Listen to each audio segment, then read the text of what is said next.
வணக்கம் my fellow aspirants, welcome to RK academy light. இன்னைக்கு நம்ம என்ன டெஸ்ட் பார்க்க போகிறோம்னு பார்த்தீங்கன்னா 12th ஸ்டாண்டர்ட் பொலிட்டிக்கல் சயின்ஸில் 3வது பாடம் ஆட்சித்துறை, அதற்கான ஒன்லைனர் டெஸ்ட் தான் பார்க்க போகிறோம். பாலிட்டியில் இது ஓவராலாக 9வது டெஸ்ட். சரிங்களா? இந்த டெஸ்ட் வீடியோ பார்த்தீங்கன்னா தமிழ் மீடியம் ஆஸ்பிரண்ட்ஸ்க்கானது.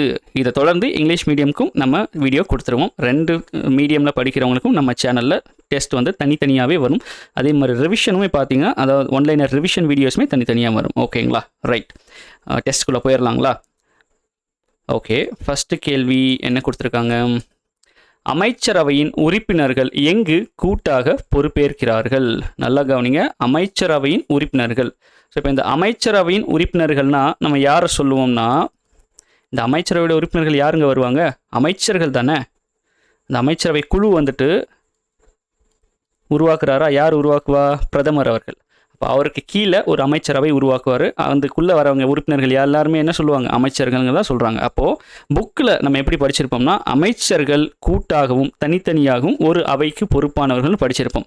இந்த கேள்வி பார்த்தீங்கன்னா புக் பேக்கில் கொடுத்துருப்பாங்க. கொஞ்சம் ட்விஸ்டடான அந்த வார்த்தையை மட்டும் கொஞ்சம் ட்விஸ்ட் பண்ணி கொடுத்துருக்காங்க. என்னென்னா அமைச்சரவையின் உறுப்பினர்கள் அப்படி வந்துட்டு கொடுத்துருப்பாங்க. ஓகேங்களா? ஸோ எப்படி பார்த்தாலும் ஒன்று தான், அமைச்சர்கள் தான் இதுக்கான உள்ளே இருக்க மீனிங்கு. அப்போ அமைச்சர்கள் எங்கு கூட்டாக பொறுப்பேற்கிறார்கள் அப்படின்னு பார்த்தீங்கன்னா, ஆன்சர் மக்களவை. இல்லைங்களா? மக்களவைக்கு தானே அமைச்சர்கள் வந்துட்டு கூட்டாகவும் தனித்தனியாகவும் கூட்டாகவும் பொறுப்பேற்கிறார்கள் நம்ம புக்கில் படிச்சிருப்போம். இல்லைங்களா? ரைட். 2வது கேள்வி பாருங்கள். மாநிலங்களவையை தலைமை வகித்து நடத்துபவர் யார்? ராஜ்யசபாவுடைய ஹெட் யாருன்னா எல்லாருக்குமே தெரிஞ்சதான், சிம்பிளான கேள்வி தான். ஆன்சர் குடியரசு துணை தலைவர். 3வது கேள்வி பாருங்க. கீழே கொடுக்கப்பட்டுள்ள குடியரசுத் தலைவரின் அதிகாரத்தை அடையாளம் காண்க. அதாவது நமக்கு இந்த ஆட்சித்துறை அந்த பாடத்தில் பார்த்தீங்கன்னா குடியரசுத் தலைவரை பற்றி கொடுத்துருப்பாங்க. இன்னொன்று இந்த பாடத்தில் குடியரசுத் தலைவர், துணை குடியரசுத் தலைவர், பிரதமர் கீழே இருக்க அமைச்சரவை குழு, அப்புறம் ஆளுநர், இவங்களை பற்றி தான் நம்ம படிச்சிருப்போம். அதனால் பாயிண்ட்ஸ் வந்து இவங்கள தான் சுற்றி வரும். ஸோ குடியரசுத் தலைவர், துணை குடியரசுத் தலைவர், ஆளுநர் வந்து மாறி மாறி வந்துட்டு ஆன்சரில் வரும். ஏன்னா இவங்களை பற்றின மட்டும்தான் இந்த லெசனில் இருக்கும். அதனால் பாயிண்ட்ஸ் வந்து இவங்களை பேஸ் பண்ணி தான் இருக்கும். ஓகேங்களா? ஆன்சரும் அப்போ அந்த 5 பேர்த்துக்குள்ளே தான் மாறி மாறி வரும். அதனால் வந்து ஒரே மாதிரி ஆன்சர் இருக்கேன்னு வந்து கொஞ்சம் டயர்டாக வேணாம். ஏன்னா பாயிண்ட்ஸு அந்த மாதிரி தான் இருக்கும். எல்லாமே முக்கியமான பாயிண்ட்ஸ். அதில் இந்த குடியரசுத் தலைவரோட அதிகாரங்கள்னு பார்த்தீங்கன்னா ஒரு டேபிளர் காலமே கொடுத்துருப்பாங்க. புக்கில் பார்த்தீங்கன்னா லேண்ட்ஸ்கேப்பில் ஒரு 5-6 அதிகாரங்கள் இருக்குன்னு நினைக்கிறேன். காலம் பை காலம் பிரித்து கொடுத்துருப்பாங்க. ஸோ அதுலேருந்து தான் கிட்டத்தட்ட ஒரு 10-15 கேள்வி எடுத்து வந்திருப்பேன்னு நினைக்கிறேன். ஸோ அதில் தான் இந்த முதலாவது என்ன இருக்குன்னு பார்த்தீங்கன்னா, முதலாவதாக முப்படைகளின் தலைவராக இருப்பது. முப்படைகளோட தலைவர் யாருன்னா குடியரசுத் தலைவர் தான். அந்த அதிகாரத்தை கொடுப்பது எந்த அதிகாரம்னு பார்த்தீங்கன்னா ஆட்சித்துறை அதிகாரம். ஆட்சித்துறைனா என்னங்க? நிர்வாகம். நிர்வாக அதிகாரம் தான் ஆட்சித்துறை அதிகாரம்னு சொல்லுவாங்க. சரிங்களா? ஓகே, அடுத்த கேள்வி பாருங்க. 4வது கேள்வி. நாடாளுமன்றத்தின் முன் வரைவிற்கு ஒப்புதல் பெறும் பொருட்டு ஈரவைகளின் கூட்டத்தை அழைக்கும் உரிமை பெற்றவர் சபாநாயகர். நல்லா கவனிங்க, நாடாளுமன்றத்துடைய முன்வரைவு. ஒரு நாடாளுமன்றத்தில் 2 அவைகளில் ஒரு மசோதா கொண்டு வராங்கன்னா அது அங்கே பாஸ் ஆகாமல் இழுபறியிலே இருக்குது, 2 அவைகளுக்கும் ஒரு முரண்பாடு இருக்கும். அந்த டைமில் ஈரவைகள் ஜாயிண்ட் செஷனை கூட்டி அந்த மசோதாவை டிஸ்கஸ் பண்ணி அதுக்கு ஒரு முடிவுக்கு கொண்டு வரதுக்காக அந்த ஈரவைகளின் கூட்டத்தை அழைக்கும் உரிமை பெற்றவர் சபாநாயகர்னு கொடுத்துருக்காங்க. இந்த ஸ்டேட்மெண்ட் கரெக்டாக தப்பா? ஆன்சர் பார்த்தீங்கன்னா சபாநாயகர் கிடையாது. ஈரவைகளை கூட்டக்கூடிய அதிகாரம் பெற்றவர் யாருன்னா குடியரசு தலைவர். அப்படி குடியரசுத் தலைவர் கூட்டக்கூடிய ஈரவைகளுக்கான அந்த ஜாயிண்ட் சிட்டிங்கான ஹெட், அதுக்கு தலைமை தாங்குபவர் தான் சபாநாயகர். இல்லைங்களா? ரைட். குடியரசுத் தலைவர் தான் ஈரவைகளோட கூட்டத்தை கூட்டுவார். அதுக்கு தலைமை தாங்குவர் தான் சபாநாயகர். ஸோ இந்த ஸ்டேட்மெண்ட் தவறு. ஓகே, இதுலேயே இன்னொரு கேள்வி கேட்குறேன், உங்களுக்கு ரீகால் பண்ண முடியுதான்னு பாருங்கள்.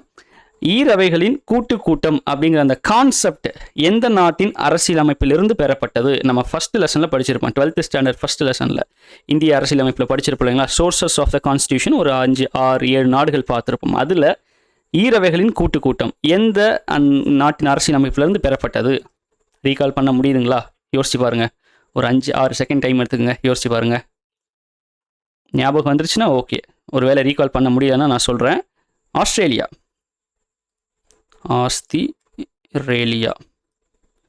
ஆஸ்திரேலியா. ரைட். இப்போ ஆஸ்திரேலியாவில் பார்த்தீங்கன்னா ஒரு 3 கான்செப்ட் எடுத்திருப்பாங்க. வர்த்தகம் இல்லை வணிகம், ரெண்டும் ஒன்று தான். வணிகம் ட்ரேடு, வர்த்தகம்னா பிஸ்னஸ். இது வர்த்தக சுதந்திரம், ஃப்ரீ ஆஃப் ட்ரேடு, வர்த்தக சுதந்திரம்,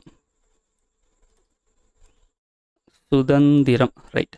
மூன்றாவது பார்த்தீங்கன்னா இந்த கான்செப்ட் ஈரவைகளின் கூட்டம். ஸோ இந்த மூணும் நம்ம எங்கேருந்து எடுத்துருப்போம்னா ஆஸ்திரேலியாவிலேருந்து எடுத்திருப்போம். ஓகேங்களா? 5வது கேள்விக்கு போகலாமா? 5வது கேள்வி பாருங்க. நெருக்கடி நிலை காலத்தில் எந்த சட்டத்தையும் தற்காலிகமாக முடக்கும் அதிகாரம் பெற்றவர். இங்கே யாருன்னு சொல்லலை. நம்ம இந்த கூற்றில் பார்த்தீங்கன்னா யாருங்கிறதான் கண்டுபிடிக்கணும். இங்கே பாருங்க, 2வது கூற்று பாருங்க. குறிப்பிட்ட காலத்திற்கு அமைச்சரவைகளையும் சட்டமன்றங்களையும் கலைத்துவிடவும் மரண தண்டனையை ஆயுள் தண்டனையாக குறைத்திடவும் அதிகாரம் பெற்றவர். அப்போ ஒரு நபரை பற்றி தான் பார்க்குறோம். அந்த நபர் யாருன்னு தான் நம்ம சொல்லணும். முதல் கூற்று நெருக்கடி நிலை காலத்தில் எந்த ஒரு சட்டத்தையுமே தற்காலிகமாக முடக்கும் அதிகாரம் பெற்றவர் அந்த நபர். அதே போல அவருக்கு குறிப்பிட்ட காலத்திற்கு அமைச்சரவைகளையும் சட்டமன்றங்களையும் கலைத்துவிடவும் மரண தண்டனை ஆயுள் தண்டனையாக, அதை மரண தண்டனையை ஆயுள் தண்டனையாக குறைக்கிறதுக்கான அதிகாரம் பெற்றவர் யார் அப்படிங்கிறதான் கேள்வி. நேரம் அநேகமாக கண்டுபிடிச்சிருப்பீங்கன்னு நினைக்கிறேன். ஆன்சர் குடியரசுத் தலைவர். அவருக்கு தான் இந்த அதிகாரம் இருக்குது இல்லைங்களா? எமர்ஜென்சி டைமில், அதாவது நேஷனல் எமர்ஜென்சி, தேசிய நெருக்கடி காலத்தில் அவர் எந்த ஒரு சட்டத்தையும் தற்காலிகமாக முடக்குவதற்கு அதிகாரம் பெற்றவர். அதே போல் இது நீதித்துறை அதிகாரம். குறிப்பிட்ட காலத்திற்கு அந்த எமர்ஜென்சி டைமில் அமைச்சரவையை கலைக்கிறதுக்கு அவருக்கு அதிகாரம் இருக்குது. நார்மலாக எமர்ஜென்சி டைம் இல்லாமல் பெரும்பான்மை இல்லாத பட்சத்தில் அந்த அந்த அமைச்சரவையை கலைக்கிறதுக்கான உரிமை இருக்குது. அதே போல் சட்டமன்றங்கள் டைரெக்டாக இவர் உள்ளே வர முடியாது. எப்போ வருவார்? கவர்னர் அவர்கள் அங்கே ஒரு சட்டத்தில் சட்ட ஒழுங்கு சரியில்லாத காரணத்தினால் அல்லது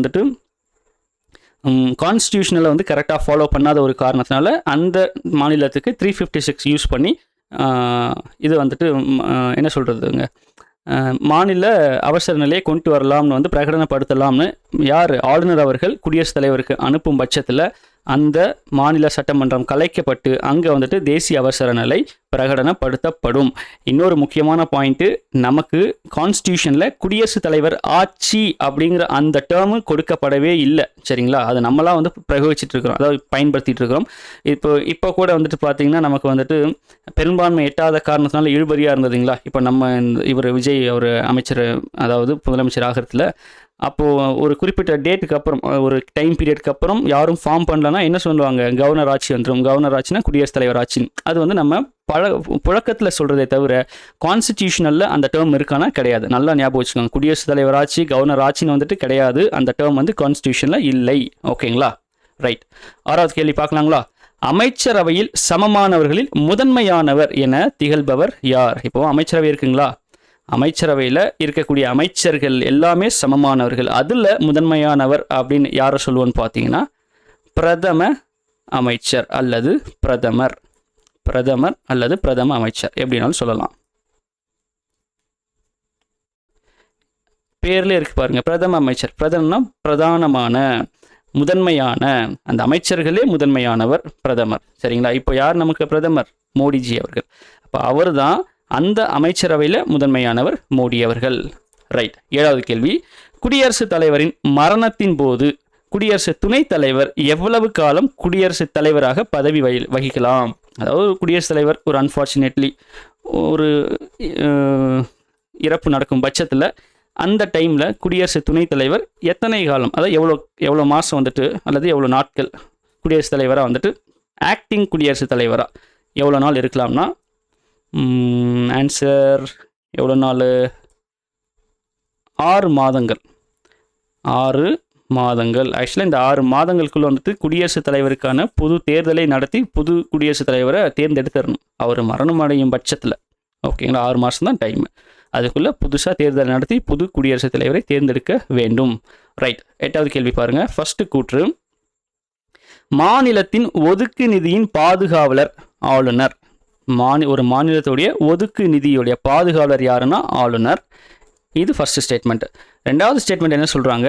நிதி நெருக்கடியான கட்டங்களில் சட்டமன்றத்தில் முன் அனுமதி பெற்ற பிறகே இந்த நிதி எந்தனா இந்த ஒதுக்கு நிதி அல்லது எமர்ஜென்சி ஃபண்ட் எப்படினாலும் வச்சுக்கோங்க, ஞாபகம் வச்சுக்கோங்க.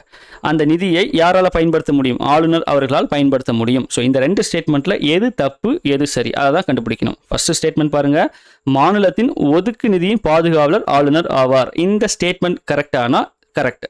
இந்த ஸ்டேட்மெண்ட் கரெக்ட். ஏன்னா சென்ட்ரல் லெவல், அதாவது இந்தியாவுக்கு ஒதுக்கு நிதியோட பாதுகாவலர் யாருன்னா குடியரசுத் தலைவர். அதே கான்செப்டில் ஒரு ஸ்டேட்டுக்கும் வச்சுருப்பாங்க. அப்போ ஒரு ஸ்டேட்டுடைய ஒதுக்கு நிதியின் பாதுகாவலர் யாருன்னா ஆளுநர். அவர் கையில் தான் அந்த கண்ட்ரோல் இருக்கும். அதே மாதிரி நிதி நெருக்கடியான அந்த சமயங்களில் சட்டமன்றத்தில் முன் அனுமதி பெற்ற பிறகே இந்த ஒதுக்கு நிதியிலிருந்து அவர் அதை பயன்படுத்த முடியும். இந்த ஸ்டேட்மெண்ட் கொடுத்துருக்காங்க. இது சரியா தப்பான்னு பார்த்தீங்கன்னா யோசிங்க, படித்தது நல்லா யோசிச்சு பாருங்கள். நிதி நெருக்கடி கட்டங்களில் முன் அனுமதி வாங்கி தான் இவர் பண்ணணுமா இல்லை வாங்காமலே பண்ண முடியுமா? யோசிச்சு பாருங்கள். இந்த ஸ்டேட்மெண்ட்டு என்னென்னா தப்பு. ஏன்னா சட்டமன்றத்தில் இவர் அனுமதி வாங்கணுங்கிற அந்த அவசியமே கிடையாது. முன் அனுமதி வாங்கணுங்கிற அவசியம் கிடையாது. ஏன்னா இவர் தான் இந்த நிதிக்கான பாதுகாவலர். அது அந்த எமர்ஜென்சி ஃபண்டை இவர் தான் ஆக்சஸே பண்ண முடியும். ஆளுநர் தான் பண்ண முடியும். அப்போது ஒரு நிதி நெருக்கடியான ஒரு சூழ்நிலையில் அதுலேருந்து டைரெக்டாக ஃபண்டை ரிலீஸ் பண்ணுறதுக்கான அந்த அத்தாரிட்டி, அந்த அதிகாரம் யாருக்கு இருக்குது? ஆளுநருக்கு இருக்குது. சட்டமன்றத்தில் அவர் பர்மிஷன் வாங்கணுங்கிற அவசியம் இல்லை, கிடையாது. ஸோ முதல் ஸ்டேட்மெண்ட் கரெக்டு, இரண்டாவது கூற்று தவறு. சரி, ரைட். 9வது கேள்வி பார்ப்போம். இந்திய ஆட்சித்துறையை பற்றி கூறுகின்ற பகுதி மற்றும் சரத்துகளை கூறுக. இதெல்லாம் நம்ம மிஸ் பண்ணவே கூடாது. இந்திய ஆட்சித்துறைனா ஜென்ரலாக இது சென்ட்ரல் கவர்மெண்ட், மத்திய அரசு. இப்போ மத்திய அரசுடைய பகுதி என்னங்க? மத்திய அரசு ஓகே. மத்திய அரசுடைய பகுதி என்ன? பகுதி 4A அடிப்படை கடமைகள். அதை தொடர்ந்து பகுதி 5 மத்திய அரசு, இல்லைங்களா? அப்போது மத்திய அரசு முழுமையாக கவர் பண்ணக்கூடிய ஆர்டிக்கல் என்னன்னு பார்த்தீங்கன்னா 4A எதில் முடியுது? 51A முடியுதுங்களா? அப்போது இது 52 ஆரம்பித்து 151 151 முடியும். இந்த ரேஞ்சில் ஆட்சித்துறையை பற்றி சொல்லக்கூடிய அதிகாரங்கள் எவ்வளோன்னு பார்த்தீங்கன்னா ஆர்டிக்கல் 52 ஆர்டிக்கல் 78 இது வரைக்கும் இருக்கிறது தான் இந்திய ஆட்சித்துறையை பற்றி கூறுகின்ற ஆர்டிகல்ஸ். ஓகேங்களா? அதுக்கடுத்து 79 எங்கே போகும்னா பாராளுமன்றத்தை பற்றி போகும். ஸோ பாராளுமன்றம் எது கீழே வரும்? சட்டமன்றத்துக்கு கீழே வரும். அப்போ ஆட்சித்துறையை பற்றி சொல்லக்கூடிய ஆர்டிகல்ஸ் 52 78 முடிவடையுது. இது நமக்கு ஸ்கூல் புக்லேயே கொடுத்துருப்பாங்க. ரைட்டுங்களா? ரைட். 10வது கேள்வி. இந்திய அரசாங்கத்தின் கொள்கை முடிவுகளை எடுப்பதில் ஈடுபடும் அமைச்சர்கள் யாரு? இப்போ இந்திய அரசாங்கம் இருக்குங்க. இப்போ சென்ட்ரல் கவர்மெண்ட் ஃபார்ம் பண்ணியிருக்காங்க இல்லையா? அந்த சென்ட்ரல் கவர்மெண்ட்டுடைய கொள்கை முடிவுகளை எடுப்பதில் ஈடுபடும் அமைச்சர்கள் யார்? அந்த அமைச்சர்கள்னு பார்த்தீங்கன்னா ஆன்சர் கேபினட் அமைச்சர்கள். ஆக்சுவலாக அமைச்சர்களில் ஒரு 3 குழுவாக பிரிப்பாங்க இல்லைங்களா? கேபினட் அமைச்சர்கள்.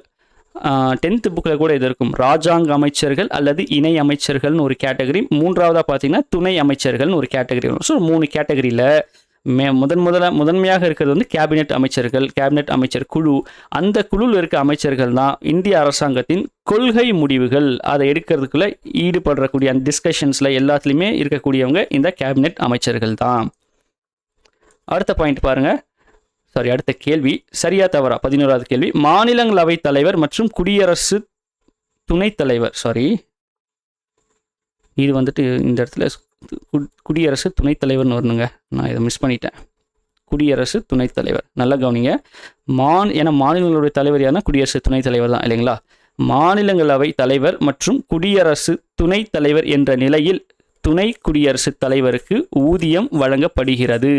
நல்லா கவனிங்க. பாருங்க, மாநிலங்களவை தலைவர், இன்னொன்று பார்த்தீங்கன்னா குடியரசு துணைத் தலைவர். ஸோ இந்த 2 போஸ்டிங்க்கும் பேஸ் பண்ணி தான் துணை குடியரசுத் தலைவருக்கு அவருக்கான சேல்ரி வழங்கப்படுகிறது அப்படிங்கிறது இந்த ஸ்டேட்மெண்ட்டு.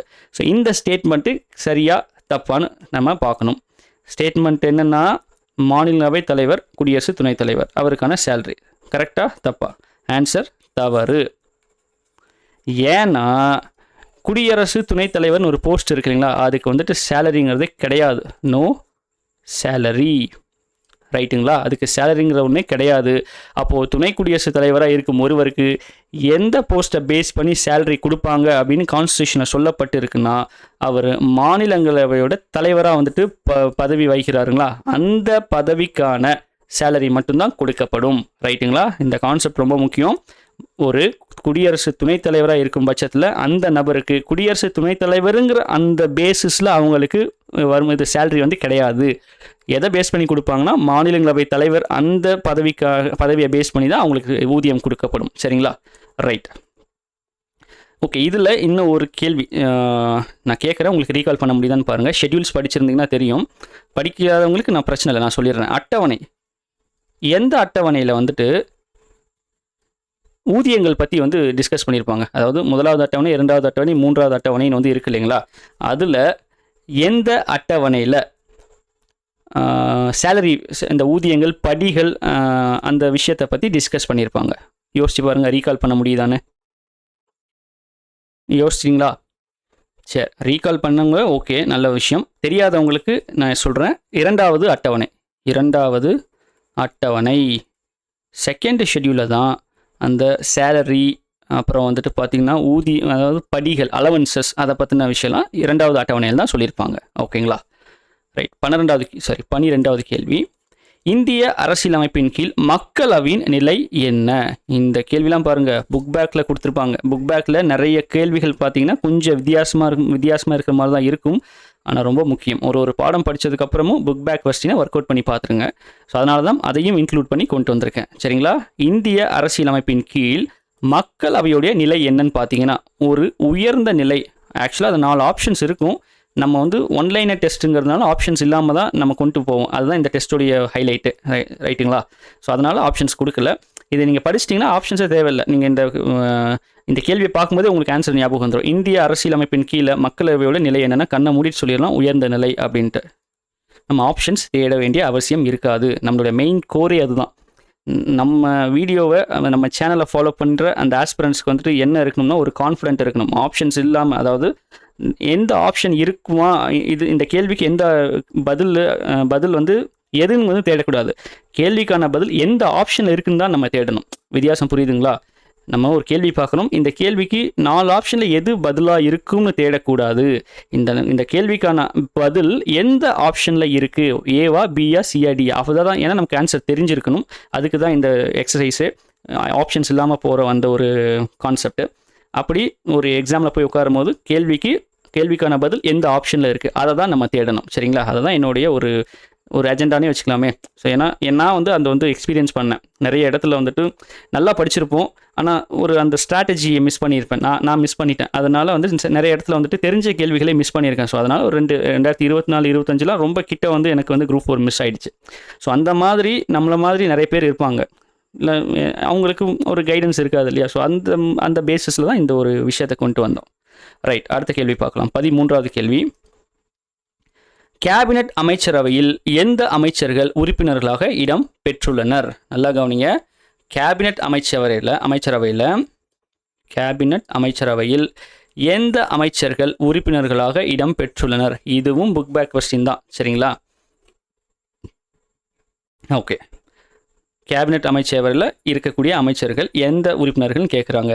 யாருன்னா, கேபினட் அமைச்சர் ஆவதற்கான தகுதி உடையவர்கள். கேபினட், அதுக்கு இந்த நான் சொல்கிறேங்க, கேபினட் தகுதி உடையவர்கள்.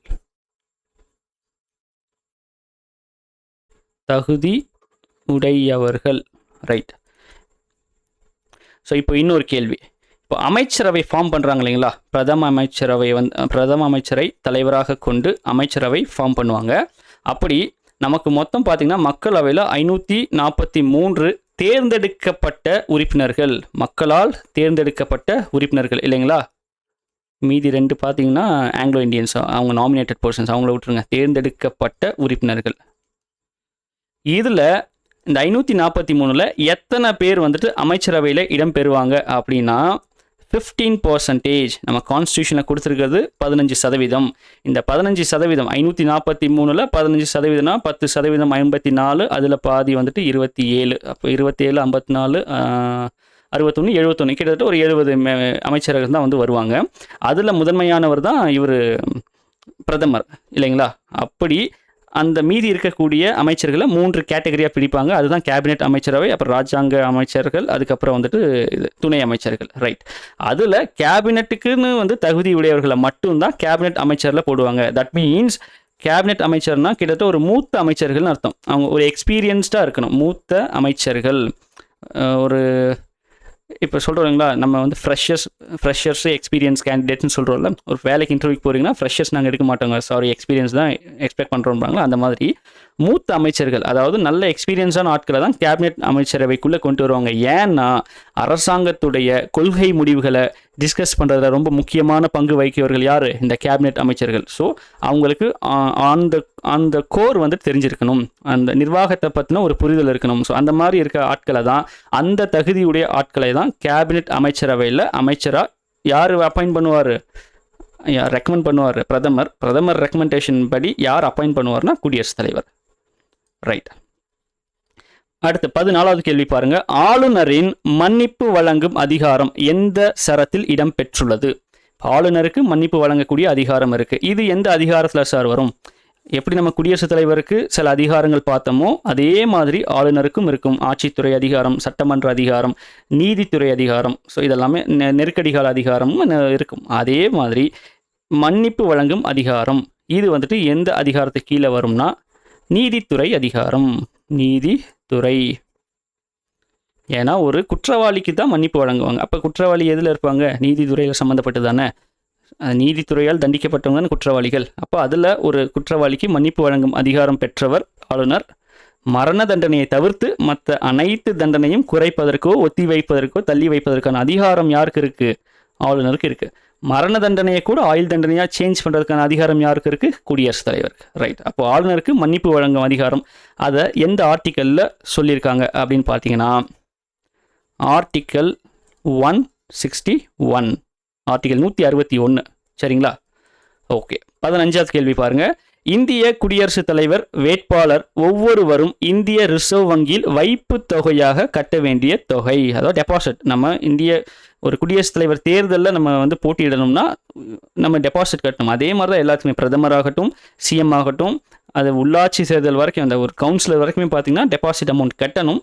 அப்படி இந்திய குடியரசுத் தலைவர் வேட்பாளராக நிற்கக்கூடிய ஒருவர் இந்திய ரிசர்வ் பேங்க்கில் வைப்பு தொகையாக டெபாசிட் அமௌண்ட்டாக எவ்வளோ கட்டணும்னு பார்த்தீங்கன்னா ரூபாய் 15,000. ரூபாய் 15,000. அடுத்தது 16வது கேள்வி பாருங்க. குடியரசு துணைத் தலைவர் அப்பதவியினால், நல்ல கவனிங்க, குடியரசு துணைத் தலைவர் ஆகிறதுனாலேயே, அந்த பதவியினாலேயே மாநிலங்களவையின் அலுவல் வழி தலைவராகிறார் என்று கூறும் ஆர்டிக்கல். நம்ம மாநிலங்களவைக்குன்னு வந்து தனியாக தலைவரை தேர்ந்தெடுக்க மாட்டோம். உதாரணமாக மக்களவைக்கு பார்த்தீங்கன்னா மக்களவை உறுப்பினர்கள் அந்த 543 பேர் இருக்காங்களா, இந்த 543லேருந்து ஒருத்தரை சபாநாயகர் அண்ட் துணை சபாநாயகர், ஓகேங்களா, இப்படி எழுதுகிறேன், துணை சபா, அந்த உறுப்பினருக்குள்ள ஒருத்தரை தான் செலக்ட் பண்ணுவாங்க. ஆனால் மாநிலங்களவையை பொறுத்த வரைக்கும் குடியரசு துணைத் தலைவர் தான் அதற்கான அலுவல் வழி தலைவராகிறார். அலுவல் வழினா என்னங்க? பதவி வழி. யாரெல்லாம் குடியரசு துணைத் தலைவராக இருக்கிறாங்களோ அவங்க ஆட்டோமேட்டிக்காக மாநிலங்களவையோடைய தலைவராக வருவார். இது பதவி வழி அல்லது அலுவல் வழி, எப்படினாலும் ஞாபகம் வச்சுக்கோங்க. ஸோ இந்த விஷயத்தை சொல்லக்கூடிய ஆர்டிக்கல் என்னன்னு பார்த்தீங்கன்னா ஆர்டிக்கல் 64. சரிங்களா? ஆர்டிக்கல் 64 தான் குடியரசு துணைத் தலைவர் அந்த பதவி வழியாக மாநிலங்களவையின் அலுவல் வழி தலைவர் ஆகிறார் அப்படிங்கிற கான்செப்டை சொல்லுது. ரைட்டா? ஓகே. இப்போ 17வது கேள்வி பாருங்க. பிரதமரை அரசின் தலைவராக கொண்டுள்ள முறையை எந்த நாட்டிலிருந்து பெறப்பட்டது? ஆக்சுவலாக இந்த பாயிண்ட் வந்துட்டு அந்த சோர்சஸ் ஆஃப் கான்ஸ்டியூஷன் பார்த்தோம், அது அரசியலமைப்பின் மூலக்கூறுகள், அதில் வந்து சொல்லியிருக்க மாட்டாங்க. இது நம்ம எக்ஸ்ட்ரா பாயிண்ட் தெரிஞ்சுக்கலாம். பிரதமரை அரசின் தலைவராக கொண்டுள்ள முறையை எந்த நாட்டிலிருந்து பெறப்பட்டதுன்னா ஆன்சர் வந்து பார்த்தீங்கன்னா பிரிட்டன் நாடு. பிரிட்டன்னா என்ன? இங்கிலாந்து தான், வேறு யாரும் கிடையாது. ஸோ இங்கிலாந்து பிரிட்டன் எல்லாம் ஒன்று தான். ஸோ பிரிட்டன் நாட்டிலேருந்து தான் இந்த பிரதமரை அரசின் தலைவராக கொண்டுள்ள அந்த முறை வந்து எடுக்கப்பட்டது. சரிங்களா? 18வது கேள்வி பாருங்க. மத்திய அரசின் நிர்வாக பொறுப்புகளை மேற்கொள்ளும் அமைச்சர்கள், நல்லா கவனிங்க, மத்திய அரசின் நிர்வாக பொறுப்புகள். இதுக்கு முன்னாடி ஒரு கேள்வி பார்த்தோம், இந்திய அரசு அல்லது மத்திய அரசு எப்படினாலும் சொல்லலாம். ஸோ மத்திய அரசுடைய கொள்கை முடிவுகளை எடுக்கக்கூடிய இடத்துல யார் இருக்காங்க? கேபினெட் அமைச்சர்கள். அப்படி எடுக்கப்பட்ட முடிவுகளை நிர்வாக ரீதியாக மேற்கொள்பவர்கள் தான் மீதி இந்த பாயிண்ட். அது யார் பண்ணுவாங்கன்னு பார்த்தீங்கன்னா, மீதி இருக்கக்கூடிய அந்த 2 வகை அமைச்சர்கள். 2 வகை அமைச்சர்கள் என்ன? ராஜாங்க அமைச்சர்கள்,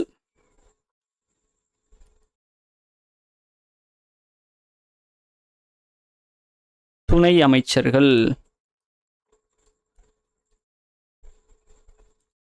இவங்க 3வது கேட்டகரி. ஸோ அந்த மீதி இருக்க 2 கேட்டகரி தான் மத்திய அரசுடைய நிர்வாக பொறுப்புகளை மேற்கொள்வார்கள்.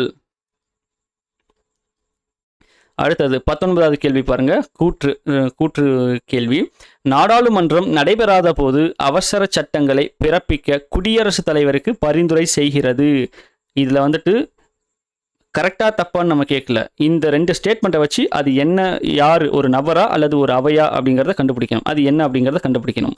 நாடாளுமன்றம் நடைபெறாத போது அப்படின்னா ஒரு எமர்ஜென்சி பீரியடில் அவசர சட்டங்களை பிறப்பிக்க குடியரசுத் தலைவருக்கு பரிந்துரை செய்கிறது. குடியரசுத் தலைவரால் மட்டும்தான் அவசர சட்டத்தை இயற்ற முடியும் அல்லது வெளியிட முடியும். அதற்கான ஆர்டிகல் என்ன? குடியரசுத் தலைவருக்கான அவசர சட்டத்தை வெளியிடக்கூடிய ஆர்டிகல் 123.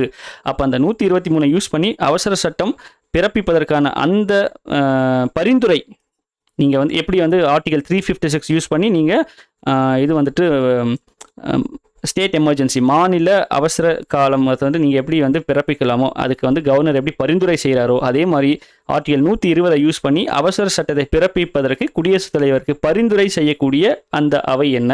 அதே போல நெருக்கடி நிலையை பிரகடனம் செய்வதற்கும் மக்களவையை கலைத்து விடவும் நாடாளுமன்ற கூட்டங்களை முடித்து வைக்க அல்லது ஒத்தி வைக்குமாறு சரிங்களா, குடியரசுத் தலைவருக்கு பரிந்துரை செய்யவும் அதிகாரம் கொண்டுள்ளது. இது எந்த குழு, எந்த அவை அல்லது எந்த நபர் எப்படினாலும் ஞாபகம் வச்சுக்கோங்க. இதனுடைய ஆன்சர் என்னன்னு பார்த்தீங்கன்னா, அமைச்சரவையில் ஒரு குழு இருக்கும். அது அமைச்சரவையோட ஒரு உட்குழு. அது என்ன சொல்லுவாங்கன்னா அமைச்சர்கள் குழு, அல்லது புக்கில் எப்படி கொடுத்துருப்பாங்கன்னா ஒன்றிய அமைச்சர்கள் குழு அப்படின்னு சொல்லியிருப்பாங்க. ஸோ இந்த குழு தான் என்ன பண்ணுவாங்க? இந்த 2 விஷயத்தையும் பண்ணுவாங்க. அவசர சட்டங்களை பிறப்பிப்பதற்கு குடியரசுத் தலைவருக்கு பரிந்துரை செய்யும் எப்போ? நாடாளுமன்றம் நடைபெறாத போது. அதே போல் நெருக்கடி நிலையை பிரகடனம் செய்வதற்கும் மக்களவையை கலைச்சி விடுறதுக்கு, நாடாளுமன்ற கூட்டத்தை முடிச்சு வைக்கிறதுக்கு இல்லைன்னா ஒத்தி வைக்கிறதுக்கு குடியரசுத் தலைவருக்கு பரிந்துரை செய்யக்கூடிய அதிகாரம் பெற்ற குழு எது? ஒன்றிய அமைச்சர்கள் குழு. நல்லா கவனிங்க, இதில் கன்ஃபியூஸ் ஆகக்கூடாது. ஒன்றிய அமைச்சர்கள் குழு இது அமைச்சரவையில் ஒரு உட்பிரிவு, ஒரு உட்குழுன்னே சொல்லலாம். அமைச்சரவைனா பிரதமர் கீழே அந்த 15% பேஸ் பண்ணி ஒரு அமைச்சரவை ஃபார்ம் பண்ணுறாங்களே, அதில் ஒரு உட்குழு. அந்த அமைச்சரவையில் ஒரு உட்குழு தான் இந்த ஒன்றிய அமைச்சர்கள் குழு. இவங்க தான் இந்த மேற்கொண்ட விஷயத்தை செய்வாங்க. சரிங்களா, நமக்கு புக்கில் கொடுத்துருப்பாங்க, இந்த ஸ்டேட்மெண்ட் அப்படியே கொடுத்துருப்பாங்க புக்கில். நல்லா கவனிச்சுக்கோங்க. 20வது கேள்வி பாருங்க, சரியா தவறா? மாநிலங்களவைக்கு 12 உறுப்பினர்களையும் மக்களவைக்கு 2 உறுப்பினர்களின் நியமனம் செய்வது குடியரசுத் தலைவரின் நிர்வாகத்துறை அதிகாரத்திற்கு உட்பட்டது.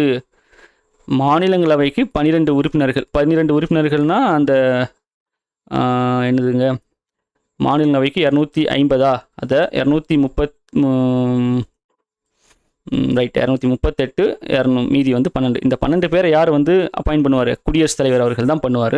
அதே மாதிரி மக்களவைக்கு பார்த்தீங்கன்னா 2 உறுப்பினர்கள். அந்த 545 2 போட்டோம்னா 543, இது 2. இவங்க ஆங்கிலோ இந்தியன் கம்யூனிட்டியிலேருந்து யார் அப்பாயிண்ட் பண்ணுவார்? குடியரசுத் தலைவர். அது நிர்வாகத்துறை அதிகாரத்திற்கு உட்பட்டதுன்னு சொல்கிறாங்க. நிர்வாகம்னா ஆட்சித்துறை. எப்படி நிர்வாகத்துறைனாலும் ஒன்று தான், ஆட்சித்துறை அதிகாரம்னாலும் ஒன்று தான். ஸோ இந்த ஸ்டேட்மெண்ட் சரியானா? சரியா? நல்லா யோசிச்சு சொல்லுங்க. சரியா? இல்லை, இது தப்பு. ஏன்னா மாநிலங்களவை மக்களவைன்னு வந்துருச்சுன்னா அது எதுக்குள்ளே வந்துடுது? பாராளுமன்றத்துக்குள்ளே வந்துடுது. அப்போது அந்த அதிகாரத்தை என்ன சொல்லுவாங்க? சட்டமன்ற அதிகாரம். ஸோ இப்படி தான் நம்மளை கன்ஃபியூஸ் பண்ணுவாங்க. ஸோ அதனால தான் டக்குன்னு கொஞ்சம் போட்டு வாங்கினேன், இது வந்து சரியா அப்படின்ற மாதிரி. சட்டமன்ற அதிகாரம், சரிங்களா? ஏன்னா நல்லா ஞாபகம் வச்சுக்கோங்க, மாநிலங்களவை மக்களவைன்னு வந்துட்டாலே அது எந்த கேட்டகரி கீழே வந்துடும்னா சட்டமன்ற அதிகாரத்துக்கு கீழே வந்துடும், ரைட்டுங்களா? அதே மாதிரி தான் ஆளுநர் அவர்களுக்கும், ஆளுநருக்கு கீழே தான் சட்டமன்றம், மாநில சட்டமன்றம். இன்னும் ஒரு படி மேலே எப்படி சொல்லுவாங்கன்னா புக்கில், பாராளுமன்றத்தின் ஒரு அங்கமாக திகழ்பவர் தான் குடியரசுத் தலைவர். இப்போ குடியரசுத் தலைவருக்கு கீழே தான் பார்த்தீங்கன்னா பார்லிமெண்ட் எப்படி பிரிப்பாங்கன்னா குடியரசுத் தலைவர், அதுக்கப்புறம் மக்களவை, மாநிலங்களவை அப்படி பிரியும். அதே மாதிரி மாநில சட்டமன்றம் வந்து ஆளுநர் ஈரவைகள் கொண்ட மாநிலங்களாக இருக்கும் பட்சத்தில் மேலவை கீழவைன்னு பிரியும். இல்லை ஒரே ஒரு அவை தான் இருக்குது நம்ம ஆளுநருக்கு கீழே வந்து சட்டமன்ற பேரவை அப்படி வந்து பிரியும், சரிங்களா? சரி, ரைட். இப்போது இந்த மக்களவைக்கு 2 உறுப்பினர்களை வந்துட்டு நியமனம் செய்வாருன்னு கொடுத்துருக்காங்க. இது ஸ்கூல் புக்கில் கொடுத்துருக்க கான்செப்ட், இதை அப்படியே மைண்டில் வச்சுக்கோங்க. ஆனால் இதில் ஒரு அப்டேட் நடந்திருக்கு, அதை நம்ம கரண்ட் அஃபேர்ஸ் மாதிரி, இப்போ கரண்ட் அஃபேர்ஸ்லாம் கிடையாது, அது நடந்து 5-6 வருஷம் ஆகுது. இந்த மக்களவைக்கு 2 ஆங்கிலோ இந்தியன் கம்யூனிட்டிலேருந்து உறுப்பினர்கள் அப்பாயிண்ட் பண்ணுவாங்க. அதே மாதிரி ஆளுநர் பார்த்தீங்கன்னா ஒரு நபரை வந்துட்டு ஆங்கிலோ இந்தியன் கம்யூனிட்டிலேருந்து சட்டமன்றத்துக்கு அப்பாயிண்ட் பண்ணக்கூடிய அதிகாரம் கான்ஸ்டியூஷனில் இருந்தது. அதை இப்போது 105வது அமெண்ட்மெண்ட், கரெக்ட், 105வது அமெண்ட்மெண்ட்டு 2019 பார்த்தீங்கன்னா அந்த விஷயத்தை வந்து ரிமூவ் பண்ணிட்டாங்க. இப்போது இந்த அதிகாரம் கிடையாது, அதாவது தேவையில்லைன்னு ரிமூவ் பண்ணிட்டாங்க. மக்களவைக்கு 2 ஆங்கிலோ இந்தியன் கம்யூனிட்டி அது அவங்களோட ரெப்ரசன்டேஷன் தேவையில்லைன்னு ரிமூவ் பண்ணிட்டாங்க. சேம் ஆளுநருக்கு ஒரு நபரை நியமிக்கக்கூடிய அதிகாரம் இருக்குது, அதையுமே வந்து ரிமூவ் பண்ணிட்டாங்க, சரிங்களா? ஞாபகம் வச்சுக்கோங்க, இது முக்கியமான ஒரு அமெண்ட்மெண்ட், 105வது அமெண்ட்மெண்ட். அடுத்தது 21வது கேள்வி பாருங்க. நாடாளுமன்றத்துக்கும் அமைச்சர்களுக்கும் இடையில் பாலமாக இருப்பவர் யார்? நாடாளுமன்றத்துக்கும் அமைச்சர்களுக்கும் இடையே பாலமாக செயல்படுபவர் பிரதமர். பிரதமர் தான் இவங்க 2 பேருக்கு வந்து பாலமாக செயல்படுவார். அடுத்தது பாருங்க, 22வது கேள்வி. குடியரசு துணைத் தலைவரின் தேர்தல் தொடர்பாக முடிவு செய்பவர்கள் யார்? குடியரசு துணைத் தலைவருடைய தேர்தல் இருக்குங்களா, அது தொடர்பாக முடிவு செய்பவர்கள் யாருன்னு பார்த்தீங்கன்னா நாடாளுமன்றம் தான் அது தொடர்பான முடிவுகளை எடுப்பார்கள், நாடாளுமன்றம். 23வது கேள்வி பாருங்க. இந்தியாவின் குடியரசுத் தலைவர் தனது பதவிக்காலம் முடிவடைவதற்கு முன்பு தனது அலுவலகத்தில் இருந்து எவ்வாறு நீக்கப்படலாம்? நல்லா பாருங்க, அவர் இறந்துட்டாலும் அவரை வந்துட்டு ரீப்ளேஸ் பண்ணி வேற ஆளை புதுசு எடுத்து தான் ஆகணும், ஏன்னா அவர் இறந்துட்டார் இல்லைங்களா? ஆனால் இது பாருங்க, அவருடைய பதவிக்காலம் முடியறதுக்கு முன்னாடி, ஜென்ரலாக அவருடைய பதவிக்காலம் எவ்வளோ? 5 வருஷம். அந்த 5 வருஷம் முடியறதுக்கு முன்னாடியே அவருடைய அந்த பதவியிலிருந்து, அதாவது அலுவலகம்னா அதுதான், பதவியிலிருந்து எவ்வாறு நீக்கப்படலாம்? இதுவும் ஒரு புக் பேக் கொஸ்டின், புக்லேயே கொடுத்துருப்பாங்க. எப்படின்னா கண்டன தீர்மானம் மூலம், அதாவது ஒரு நாடாளுமன்றத்தில் ஈரவைகளில் ஏதாவது ஒரு அவையில் கண்டன தீர்மானத்தை இன்ட்ரடியூஸ் பண்ணி 2 அவைகளிலும் அந்த கண்டன தீர்மானம் நிறைவேற்றப்படும் பட்சத்தில் இந்தியாவின் குடியரசுத் தலைவர் பதவியிலிருந்து விலக நேரிடும். அவர் வந்து பதவியிலிருந்து விலக்கிடுவாங்க, நீங்கள் இருந்தது போதும் அப்படின்னு வந்து அமுச்சு வச்சுருவாங்க. கண்டன தீர்மானம், அதுக்கு இன்னொரு என்னென்னா பதவி நீக்க தீர்மானம், இப்படியும் சொல்லலாம். பதவி நீக்க தீர்மானம், இங்கிலீஷில் இம்பீச்மெண்ட். ஓகே, 24வது கேள்வி பாருங்க. ஆளுநருடைய சட்டமன்ற அதிகாரங்கள். ஸோ இந்த 2 கூற்றும் சரியா தவறான்னு தான் பார்க்க போகிறோம். கூற்று 1 பாருங்க. ஆளுநர் சட்டமன்றத்தை கூட்டவும், முடித்து வைக்கவும், ஒத்தி வைக்கவும், கலைச்சு விடவும் அதிகாரம் படைத்தவர். இது கரெக்டானா? கரெக்ட். 2வது கூற்று பாருங்க. ஆளுநர் மாநில சட்டமன்ற உறுப்பினர்களிடையே உரையாற்றுகிறார். மாநில சட்டமன்ற உறுப்பினர்களிடையே உரையாற்றுகிறார். இந்த பாயிண்ட் கரெக்டானா? இதுவும் கரெக்ட். ஸோ 2 கூற்றுமை 2ம் சரி. இப்போ இந்த பாயிண்ட் எப்படி நீங்கள் ஞாபகம் வச்சுக்கலாம்னா, இப்போது ரீசெண்டாக நம்ம தமிழ்நாடு சட்ட பேரவை வந்து கூடின முதல் கூட்டத்தில் யார் வந்துட்டு உரையாற்றியிருப்பார்? கவர்னர் அவர்கள், அந்த அர்லேக்கர் அவர் தான் வந்துட்டு உரையாற்றினார். அதுக்கப்புறம் தான் நம்ம சட்டமன்றத்தில் மற்றவங்கலாம் பேசினாங்க. சிஎம்ஏ அப்போ தான் பேசினார், விஜய் அவர்கள் அப்போ தான் வந்து அந்த ஸ்பீச் கொடுத்தாருல. அப்போது ஃபஸ்ட்டு கூட்டத்தில், அந்த கூட்டத்தினோட முதல் கூட்டத்தில் யார் வந்து ஸ்பீச், அவருடைய உரை இருக்கும்னா ஆளுநருடைய உரை தான் இருக்கும். அவருக்கு அந்த சட்டமன்ற அதிகாரம் இருக்குது. ஸோ 2 ஸ்டேட்மெண்ட்டுமே கரெக்ட் தான். 25வது கேள்வி பாருங்கள். இந்த குடியரசுத் தலைவருடைய அதிகாரம் என்னன்னு நம்ம கவனிக்கணும். நம்ம முன்னாடி சொன்னாங்களா அதே ஃபார்மெட்டு. குடியரசுத் தலைவரது முன் அனுமதியுடன் மக்களவையில் நிதி முன்வரைவை அறிமுகப்படுத்துவது. இப்போது இந்த ஸ்டேட்மெண்ட்டை நல்லா கவனிங்க. குடியரசுத் தலைவருடைய முன் அனுமதி இல்லாமல் மக்களவையில் ஒரு நிதி மசோதாவை அறிமுகப்படுத்த முடியாது. அப்போது அந்த அதிகாரம் குடியரசுத் தலைவருக்கு இருக்குது. அந்த அதிகாரம் எந்த கேட்டகரி கீழே வரும்னு பார்த்தீங்கன்னா நிதி அதிகாரம், நிதி சம்பந்தப்பட்ட அதிகாரம். ஏன்னா ஒரு பண மசோதாவை குடியரசுத் தலைவரோட முன் அனுமதி இல்லாமல் மக்களவையில் இன்ட்ரடியூஸ் பண்ண முடியாது, அதை அறிமுகப்படுத்த முடியாது. அதுவே ஒரு மசோதா சாதாரண மசோதாவா அல்லது பண மசோதாவாங்கிற அந்த சர்டிஃபிகேஷன், அந்த சான்றளிக்கக்கூடிய நபர் யாருன்னு பார்த்தீங்கன்னா சபாநாயகர். ஃபஸ்ட்டு சபாநாயகர் இது ஒரு பண மசோதான்னு வந்துட்டு சர்டிஃபிகேஷன் கொடுக்கணும். அப்படி கொடுத்ததுக்கு அப்புறம் தான் நம்ம குடியரசுத் தலைவர்கிட்ட வந்து முன் அனுமதி வாங்கணும். எதுக்கு? நான் வந்து ஒரு பண மசோதாவை இன்ட்ரடியூஸ் பண்ணணும் அப்படின்னு அனுமதி வாங்கினதுக்கு அப்புறம் தான் மக்களவையில் இன்ட்ரடியூஸ் பண்ண முடியும். ரைட்டா? ஓகே, 26வது கேள்வி பாருங்க. மறுபடியும் ஒரு சரியா தவறா, ட்ரூ ஆர் ஃபால்ஸ். பிரதமரின் தேர்வு மற்றும் நியமனம் பற்றிய குறிப்புகள் அரசியலமைப்பில் கூறப்பட்டுள்ளது. நல்லா கவனிங்க. பிரதமருடைய தேர்வு மற்றும் நியமனம் பற்றிய குறிப்புகள்னா அதை பற்றின இன்ஃபர்மேஷன் அரசியலமைப்பில் கூறப்பட்டுள்ளதுன்னு கொடுத்துருக்காங்க. இது சரியா தவறான்னு பார்த்தீங்கன்னா இந்த ஸ்டேட்மெண்ட் தவறு. இது வந்து தவறு. ஏன்னா இந்த குறிப்புகள் கிடையாது, அரசியலமைப்பில் கிடையாது. பிரதமருடைய தேர்வு மற்றும் நியமனம் பற்றிய குடியரசுத் தலைவர், துணை குடியரசுத் தலைவர், ஆளுநர் அவங்களுக்கெல்லாம் அந்த அப்பாயின்மெண்ட் நியமனம் பற்றினது அதுக்கெல்லாமே வந்து ஆர்டிக்கலோடு இருக்கும். ஸோ ஆர்டிக்கலோடு இருக்குன்னா அரசியலமைப்பில் அதுக்கான குறிப்புகள் இருக்குன்னு அர்த்தம். பிரதமருக்கு பார்த்தீங்கன்னா அப்படி ஒரு இதுவே கிடையாது. அவருடைய தேர்வு, அவர் எப்படி தேர்வு பண்ணணும் ப்ளஸ் நியமனம் அதை பற்றின குறிப்புகள் அரசியலமைப்பில் இல்லை. அதுதான் வந்து புக்லேயுமே கொடுத்துருப்பாங்க. ஸோ இந்த ஸ்டேட்மெண்ட் தப்பு. ரைட். 27வது கேள்வி பாருங்க. மாநிலங்களவையின் மொத்த உறுப்பினர்களின் எண்ணிக்கை 250. நான் மேலேயே சொல்லிட்டேன். இது ஓரளவுக்கு படிச்சிருந்தீங்கன்னா கொஞ்சம் இல்லை பாலிட்டி கொஞ்சம் டீட்டெயிலாக டெப்த்தாக படித்த எல்லாருக்குமே இது தெரியும். ரைட். 28வது கேள்வி. குடியரசுத் தலைவர் தகுதி மற்றும் தேர்தல் பற்றி கூறும் சரத்து. நல்லா கவனிங்க. தகுதிக்கு ஒரு ஆர்டிக்கல், தேர்தல் பற்றி சொல்கிறதுக்கு ஒரு ஆர்டிக்கல். 2 ஆர்டிக்கலை ஒரே இடத்துல கேட்டிருக்கேன், கன்ஃபியூஸ் பண்ணிக்கூடாது. தகுதிக்கு ஒரு ஆர்டிக்கல், இந்த தகுதிக்கான ஆர்டிக்கல் பார்த்தீங்கன்னா ஆர்டிக்கல் 58. அதுவே தேர்தலுக்கான ஆர்டிக்கல்னு பார்த்தோம்னா 54. அப்போது குடியரசுத் தலைவர் தேர்தலை பற்றி சொல்லக்கூடிய ஆர்டிக்கல் 54, குடியரசுத் தலைவர் ஆவதற்கான தகுதியை பற்றி சொல்லக்கூடிய ஆர்டிக்கல் 58. சரிங்களா? 29வது கேள்வி பார்க்கலாம்.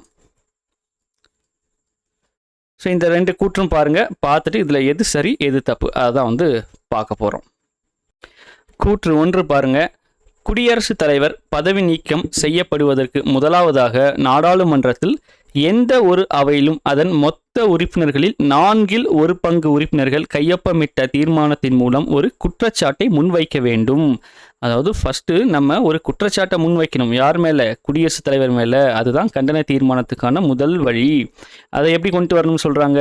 ஏதாவது ஒரு அவையில், நாடாளுமன்றத்தில் ஏதாவது ஒரு அவையில் அதோடைய மொத்த உறுப்பினர்களில் 4/1 உறுப்பினர்கள் சைன் பண்ணி அந்த தீர்மானத்தை வந்துட்டு முன்வைக்கணும்னு சொல்கிறாங்க. இது ஃபஸ்ட்டு. 2வது ஸ்டேட்மெண்ட் என்ன சொல்லியிருக்காங்க? குடியரசுத் தலைவர் பதவி நீக்க தீர்மானம் ஒரு சபையால் விவாதிக்கப்படும் போது, அப்படி அந்த எந்த சபையில் விவாதிக்கிறாங்களோ அந்த அவையோடைய உறுப்பினர்களுடைய மொத்த எண்ணிக்கையில் 3/2 குறையாத பெரும்பான்மையினால் நிறைவேற்றப்பட வேண்டும். 3/2 குறையாமனா அது வந்து ஒரு சிறப்பு பெரும்பான்மை மாதிரிங்க. சிறப்பு பெரும்பான்மை தான் அன்னைக்கு அந்த அவையில் ப்ரெசென்ட்டான 3/2 50% மேலே வந்துட்டு இருந்தால் தான் அது சிறப்பு பெரும்பான்மை. கிட்டத்தட்ட அந்த ரேஞ்சு கிட்ட தான் இது வரும். ஸோ அந்த மாதிரி ஒரு விவாதம் வரும்போது அந்த அவையோட உறுப்பினர்களில் எண்ணிக்கையில் 3/2 குறையாத பெரும்பான்மையால் நிறைவேற்றப்படும் சொல்லியிருக்காங்க. ஸோ இந்த 2 ஸ்டேட்மெண்ட்டும் சரியா தவறான்னு பார்த்தீங்கன்னா ஃபஸ்ட்டு ஸ்டேட்மெண்ட்டு 4/1 இந்த பாயிண்ட் ரொம்ப முக்கியம். 1/4. ஸோ இது வந்து கரெக்டு. அதே மாதிரி இந்த அவையில் வந்துட்டு விவாதிக்கும் போது அதன் தீர்மானத்தை வந்து டிஸ்கஸ் பண்ணும்போது அதனுடைய எண்ணிக்கையில் பாருங்கள் 3/2 குறையாத பெரும்பான்மையால் வந்துட்டு நிறைவேற்றப்படும் சொல்கிறாங்க. 2/3. ஸோ இந்த ஸ்டேட்மெண்ட்டும் correct. So both are true. So ரெண்டுமே சரி தான். சரிங்களா? இந்த இடத்துல ரெண்டுமே சரி. அடுத்தது 30வது கேள்வி பாருங்க. பிரதமர் அலுவலகம் உருவாக்கப்பட்ட ஆண்டு. PM office, BMO, PM office. இது வந்துட்டு ஃபஸ்ட்டாக எப்போ வந்து உருவாக்கப்பட்டதுன்னு பார்த்தீங்கன்னா 1947. கரெக்ட், 1947 தான் நினைக்கிறேன். 1947 தான் கரெக்டாக. ஓகே, அடுத்தது பார்க்கலாம். 31வது கேள்வி பாருங்க. கீழ்கண்ட கூற்றுகளில் பிரதமரின் முதன்மை நிலை பற்றிய சரியான கூற்றுகளை காண்க. அதாவது இந்த ஸ்டேட்மெண்ட்டில் என்ன சொல்கிறாங்கன்னா, பிரதமரின் முதன்மை நிலையை பற்றி ஒரு ஸ்டேட்மெண்ட் கொடுத்துருப்பாங்க புக்கில். ஒரு 5-6 பாயிண்ட் இருக்கும். அதில் ஒரு 2 பாயிண்ட் எடுத்து வந்திருக்கேன். இது சரியா தப்பா? இந்த கூற்றுகளில், இந்த நிலை பிரதமரின் முதன்மை நிலை பற்றிய கூற்றுகளில் சரியான கூற்றுகளை காண்க, அதுதான் கேள்வி. ஃபர்ஸ்ட் ஸ்டேட்மெண்ட் பாருங்க, மக்களவையின் பெரும்பான்மை கொண்ட கட்சியின் தலைவர். இந்த ஸ்டேட்மெண்ட் கரெக்டா? மக்களவையில் ஒரு நிமிஷம், ஓகே, மக்களவையில் பெரும்பான்மை கொண்ட கட்சியோட தலைவரை தான் பிரதமராக போடுவாங்க இல்லைங்களா? அப்போ இந்த ஸ்டேட்மெண்ட் கரெக்டானா? கரெக்டு. ரெண்டாவது ஸ்டேட்மெண்ட்டு, அமைச்சரவையின் தலைவர் பிரதமரே. அந்த அமைச்சரவை குழுவுக்கு யார் தலைவர்? பிரதமர் தான். அந்த அமைச்சரவையில் இருக்கக்கூடிய அமைச்சர்களில் முதன்மையானவர்னு யாரை பார்த்தோம்? பிரதமர்னு பார்த்தோம். இது வரைக்கும் கரெக்ட். அடுத்தது பாருங்க, அதன் கூட்டங்களை, அந்த அமைச்சரவையோட கூட்டங்களை கூட்டவும் தலைமையேற்று நடத்தவும் பல குழுக்களின் தலைவரும் பிரதமர்னு சொல்றாங்க. இந்த பாயிண்ட் கரெக்டானு பார்த்தீங்கன்னா இதுவும் கரெக்ட். அப்போ இரண்டும் சரி. ஸோ இது இல்லாமல் இன்னொரு 4-5 பாயிண்ட்டை சேர்த்து கொடுத்துருப்பாங்க, அதையுமே நம்ம சேர்ந்து படிச்சுக்கணும். சரிங்களா? ஓகே. 32வது கேள்வி, சரியா தவறா? அமைச்சரவையிலிருந்து அமைக்கப்படும் அமைச்சர்கள் குழு அரசியல் அமைப்பில் குறிப்பிடப்பட்ட ஒன்றாகும். நம்ம இந்த இதை பற்றி எக்ஸ்பிளைன் பண்ணோம் இல்லைங்களா? அமைச்சரவையில் ஒரு உட்குழு இருக்கும், அதுதான் அமைச்சர்கள் குழு அல்லது ஒன்றிய அமைச்சர்கள் குழுன்னு ஸ்கூல் புக்கில் கொடுத்துருப்பாங்க. ஹெட்டிங்கே அப்படி தான் இருக்கும், ஒன்றிய அமைச்சர்கள் குழுன்னு இருக்கும். அது அரசியல் அமைப்பில் குறிப்பிடப்பட்ட ஒன்று, அதாவது அரசியல் அமைப்பு சார்ந்த சட்ட ரீதியான அதுக்கு அங்கீகாரம், அதுதான் அரசியல் அமைப்பு சார்ந்தன்னு சொல்லுவாங்க. சார்ந்த அமைப்பு, அரசியலமைப்பு சார்ந்த அமைப்புனா அதுக்கு அரசியலமைப்பில் ஒரு சட்ட அங்கீகாரம் இருக்கும், அதற்கான ஆர்டிகல்ஸ் இருக்கும், அதற்கான பகுதி இருக்கும். இப்போ எக்ஸாம்பிளுக்கு எலெக்ஷன்ஸ் பார்த்தீங்கன்னா அதுக்கு ஆர்டிகல் 323 அதுலேருந்து ஆரம்பிக்கும். ஸோ அந்த மாதிரி வந்துட்டு அரசியலமைப்பில் இந்த அமைச்சர்கள் குழு பற்றி குறிப்பிடப்பட்டது அப்படின்னு சொல்லியிருக்காங்க. இந்த ஸ்டேட்மெண்ட் சரியா தவறான்னு பார்த்தீங்கன்னா ஆன்சர் தவறு. ஏன்னா இது வந்துட்டு எப்படின்னா, இந்த போலீஸ் ஸ்டேஷனில் வந்து ஃப்ரெண்ட்ஸ் ஆஃப் போலீஸ்னு ஒரு கான்செப்ட் இருந்துச்சு இல்லை, முன்னாடி இருந்துச்சு, இப்போ இல்லை. அந்த மாதிரி அவங்களுடைய நிர்வாகத்துக்காக ஒரு அவங்களோட வேலையை கொஞ்சம் சுலபமாக்குறதுக்காக யூஸ் பண்ண மாதிரி இந்த அமைச்சரவையில் ஒரு அமைச்சர்கள் குழு இருக்கும். கிட்டத்தட்ட இந்த ஃப்ரெண்ட்ஸ் ஆஃப் போலீஸ் மாதிரி தான் இந்த அமைச்சர்கள் குழு. முக்கியமான முடிவுகள் எல்லாமே பார்த்திங்கன்னா இவங்களோட இன்ஃப்ளூயன்ஸ் தான் இருக்கும். ஏன்னா அந்த அமைச்சர்கள் குழு தான் ரொம்ப முக்கியமான ஆட்கள் இருப்பாங்க, பிரதமர் உட்பட. அவங்க தான் முக்கியமான தீர்மானங்களை நிறைவேற்றங்கள் எல்லாமே பண்ணுவாங்க. ஆனால் அது அரசியல் அமைப்பில் குறிப்பிட்ட ஒன்றான்னு கேட்டிங்கன்னா கிடையாது. ரைட். 33வது கேள்வி பாருங்க, பாதுகாப்பு படைகளின் தலைமை அதிகாரி. பாதுகாப்பு படைகளின் தலைமை அதிகாரி யாருன்னா குடியரசுத் தலைவர் அவர்கள். இதுதான் நம்ம அந்த நிர்வாகத்துறையில் அந்த அதிகாரத்துக்கு கீழே இது வரும். முப்படைகளின் தளபதி, அதுதான் பாதுகாப்பு படைகளின் தலைமை அதிகாரி யாருன்னா குடியரசுத் தலைவர். அடுத்தது பாருங்க, ஆர்டிகல் 213, 34வது கேள்வி, ஆர்டிகல் 213 இது என்ன சொல்லுதுன்னா, ஆளுநருடைய, நல்லா கவனிங்க, ஆளுநருடைய அவசர சட்டம் இயற்றும் அதிகாரம். அவசர சட்டம் இயற்றும் அதிகாரம்.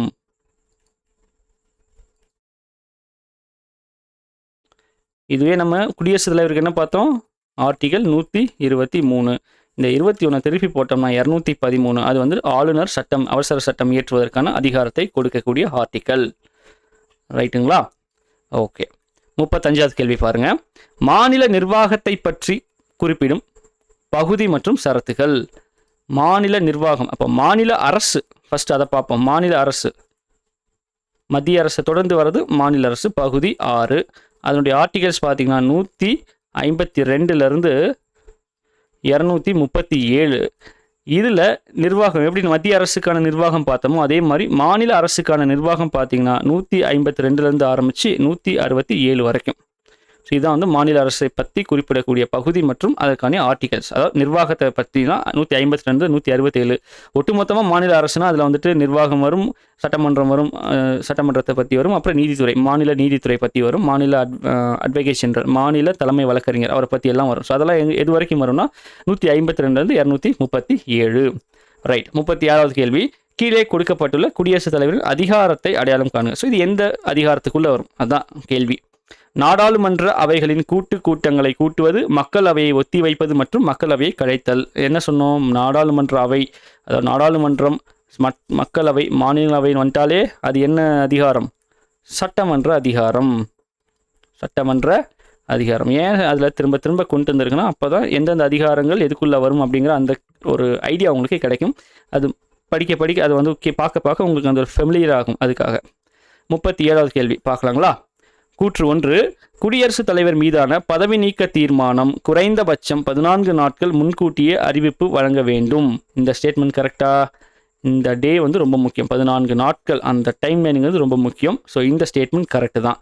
அடுத்தது, நாடாளுமன்றத்தால் பதவி நீக்கம் அல்லது இறப்பு ஆகியவற்றால் குடியரசுத் தலைவர் பதவி காலியாகும் போது 6 மாதத்திற்குள் புதிய குடியரசுத் தலைவரை தேர்ந்தெடுக்க தேர்தல் நடத்தப்பட வேண்டும். இந்த ஸ்டேட்மெண்ட்டும் கரெக்டானு பார்த்தீங்கன்னா இதுவும் கரெக்ட். ஏன்னா மேலே நம்ம பார்த்தோம், குடியரசுத் தலைவர் இறப்புனால் அந்த பதவி காலியாகும் பட்சத்தை துணை குடியரசுத் தலைவர் எவ்வளோ நாள் வந்து குடியரசுத் தலைவராக இருப்பார்னு 6 மாதம்னு பார்த்தோம். அதுதான் இது.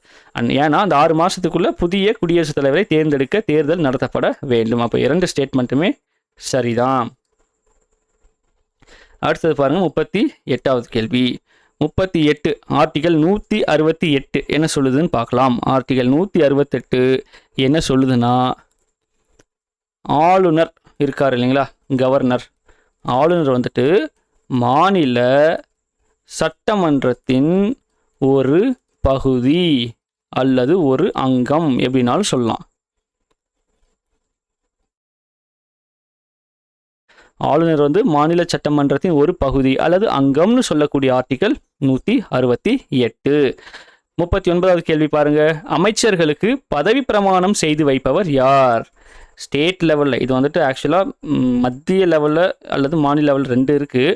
நான் மொட்டையாக கொடுத்துட்டேன். புக்லேயுமே இப்படி தான் இருந்துச்சு. இது ஸ்கூல் புக்கா இல்லை உள்ளேருந்து எடுத்தனான்னு தெரியல. ஓகே, நான் ஜென்ரலாக வந்து அமைச்சர்கள் கொடுத்துட்டேன். மத்திய அமைச்சர்களில் யார் பதவி பிரமாணம் செய்து வைப்பார்னா குடியரசுத் தலைவர். அதுவே மாநில அமைச்சர்களில் யார் வந்துட்டு பதவி பிரமாணம் செஞ்சு வைப்பார்னா ஆளுநர் அவர்கள். சரிங்களா? ஸோ அங்கே மேலே குடியரசுத் தலைவர், கீழே ஆளுநர். ஸோ அதை தெரிஞ்சுக்கோங்க. அடுத்தது பாருங்கள், 40வது கேள்வி சரியா தவறா? உயர்நீதிமன்றத்தின் நீதிபதியாகும் தகுதி உடையவர்களே ஆளுநர் அவர்கள் தலைமை வழக்குரைஞராக நியமனம் செய்கிறார். தலைமை வழக்குரைஞர்னா நம்ம சொன்னீங்களா, அட்வொகேட் ஜெனரல். ஸோ அவருக்கு என்ன க்ரைட்டீரியா இருக்கணுமா, என்ன தகுதி இருக்கணும்னா, உயர் நீதிமன்றத்துடைய நீதிபதியாக கூடிய தகுதி இருக்கவர்களை தான் தலைமை வழக்கறிஞராக நியமனம் செய்கிறார். இந்த ஸ்டேட்மெண்ட் சரியானா சரி, கரெக்டு தான், கரெக்டான ஸ்டேட்மெண்ட் தான். அடுத்தது பாருங்கள், 41வது கேள்வி. அமைச்சரவை குழுவில் உள்ள ஒவ்வொரு அமைச்சருக்கும் உதவி செய்பவருக்கு ஒருத்தர் இருப்பார். அவர் பேர் என்ன? அமைச்சரவை குழுவில் ஒவ்வொரு அமைச்சருக்கும், அது இடம்பெற்றுள்ள ஒவ்வொரு அமைச்சருக்கும் உதவி செய்ய இருப்பவர் யாருன்னா அவருக்கு ஒரு டேர்ம் இருக்குது. என்னன்னா செயலர்னு சொல்லுவாங்க. இது ஸ்கூல் புக்லையும் கொடுத்துருப்பாங்க.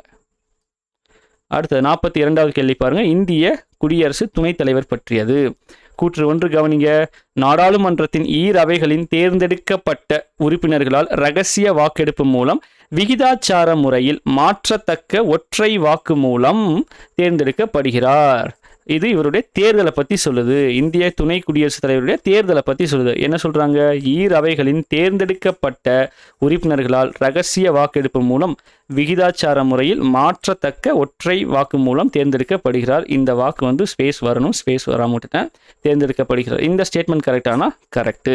அடுத்த ஸ்டேட்மெண்ட் பாருங்கள். மாநிலங்களவை உறுப்பினர்களின் அறுதி பெரும்பான்மை ஆதரவோடு மக்களவையின் ஒப்புதலோடு அவருக்கு எதிராக தீர்மானம் நிறைவேற்றப்படுவதன் மூலம் அப்பதவியிலிருந்து அவரை நீக்க முடியும். இது வந்து அவருடைய தேர்தல் பற்றினது, இது அவருடைய பதவி நீக்கம் பற்றினது. இந்த ஸ்டேட்மெண்ட் கரெக்டானு பார்த்தீங்கன்னா இதுவும் கரெக்டு தான்.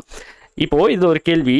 இந்திய குடியரசு துணைத் தலைவருக்கான பதவி நீக்க தீர்மானம் இருக்கு இல்லைங்களா, பதவி நீக்க தீர்மானம் நம்ம குடியரசுத் தலைவருக்கு பார்த்தோம். எந்த ஒரு அவையில் வேணும்னாலும் அந்த பதவி நீக்க தீர்மானத்திற்கான ஒரு விஷயத்தை வந்து முன்வைக்க முடியும்.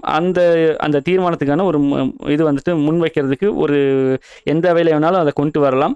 அதுக்கு நமக்கு 4/1 வந்துட்டு ஆதரவு இருந்தால் போதும். அதை கையெழுத்து போட்டு அந்த தீர்மானத்தை வந்து முன் வச்சாங்கன்னா போதும். அப்படி பார்த்தோம் இல்லைங்களா?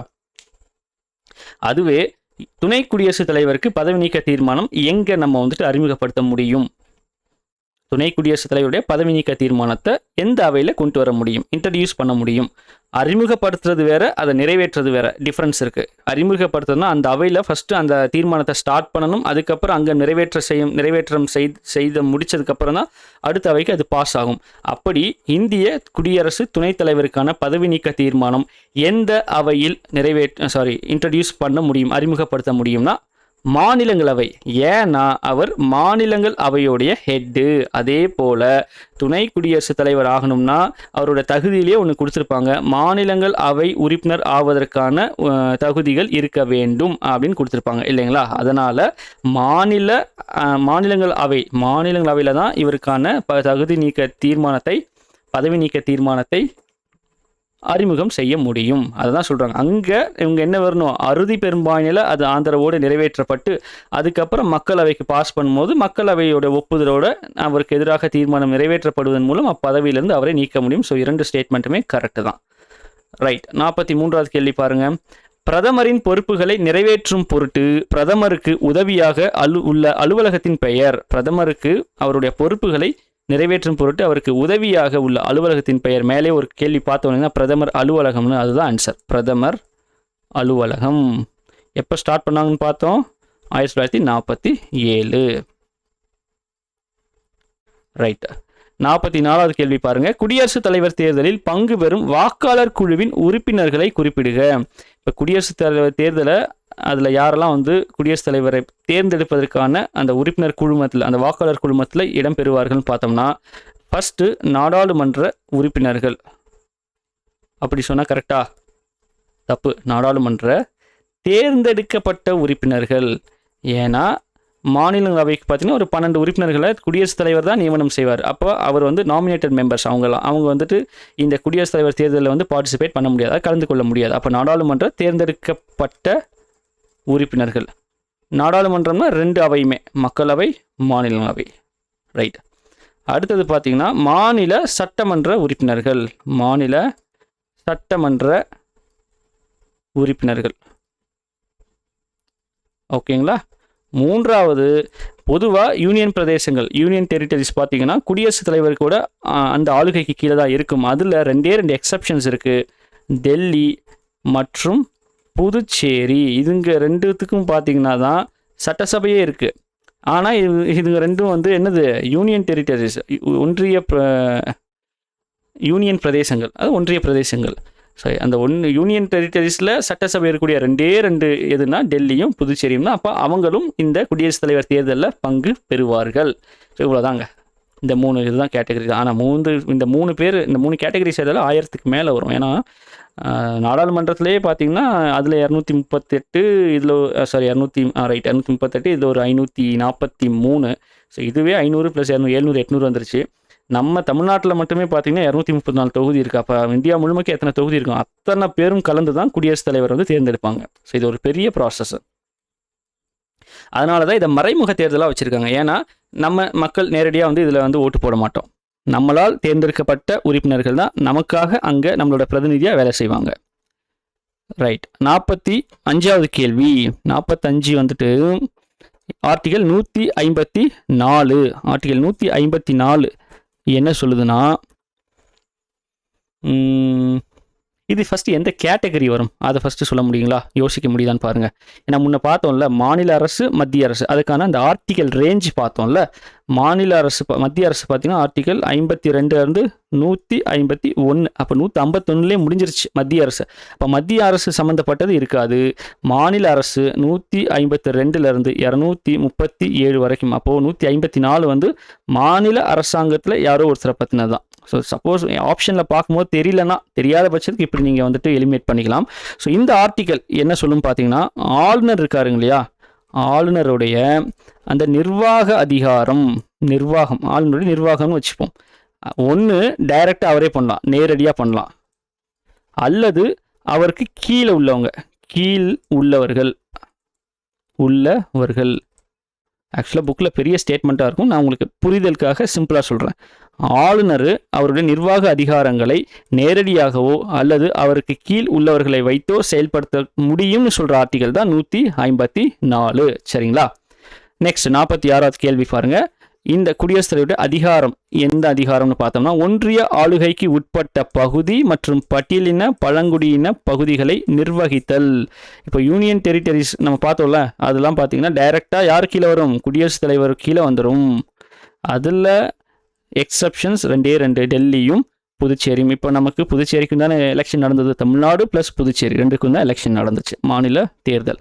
அப்போ ஒன்றிய ஆளுகைக்கு உட்பட்ட பகுதிகள் மற்றும் பட்டியலின பழங்குடியின பகுதிகளை நிர்வகித்தல், அட்மினிஸ்ட்ரேட் பண்ணுறது. இந்த அதிகாரம் எந்த குடியரசுத் தலைவருடைய எந்த அதிகாரத்துக்கு கீழே வரும்னு பார்த்தீங்கன்னா நிர்வாகத்துறை அதிகாரத்தில் தான் வரும். ஏன்னா இது இங்கேயே வந்துருச்சு, நிர்வகித்தல்னு வந்துருச்சு. அப்போ அது வந்து நிர்வாகம் பேஸ் பண்ணுது, நிர்வாகத்துறை. ரைட். 47வது கேள்வி பாருங்க. கூற்று 1, எந்த நிதி முன்வரைவும் ஆளுநரின் முன் ஒப்புதல் இன்றி சட்டமன்றத்தில் கொண்டு வர முடியாது. நிதி முன்வரைவுனா பண மசோதா, அவ்வளோதான். பண மசோதா. ஆக்சுவலாக பண மசோதாலே 2 கேட்டகரி இருக்குது.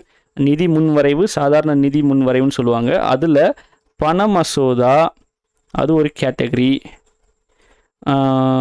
இன்னொன்று வந்து நிதி மசோதான்னு சொல்லுவாங்க, நிதி மசோதா.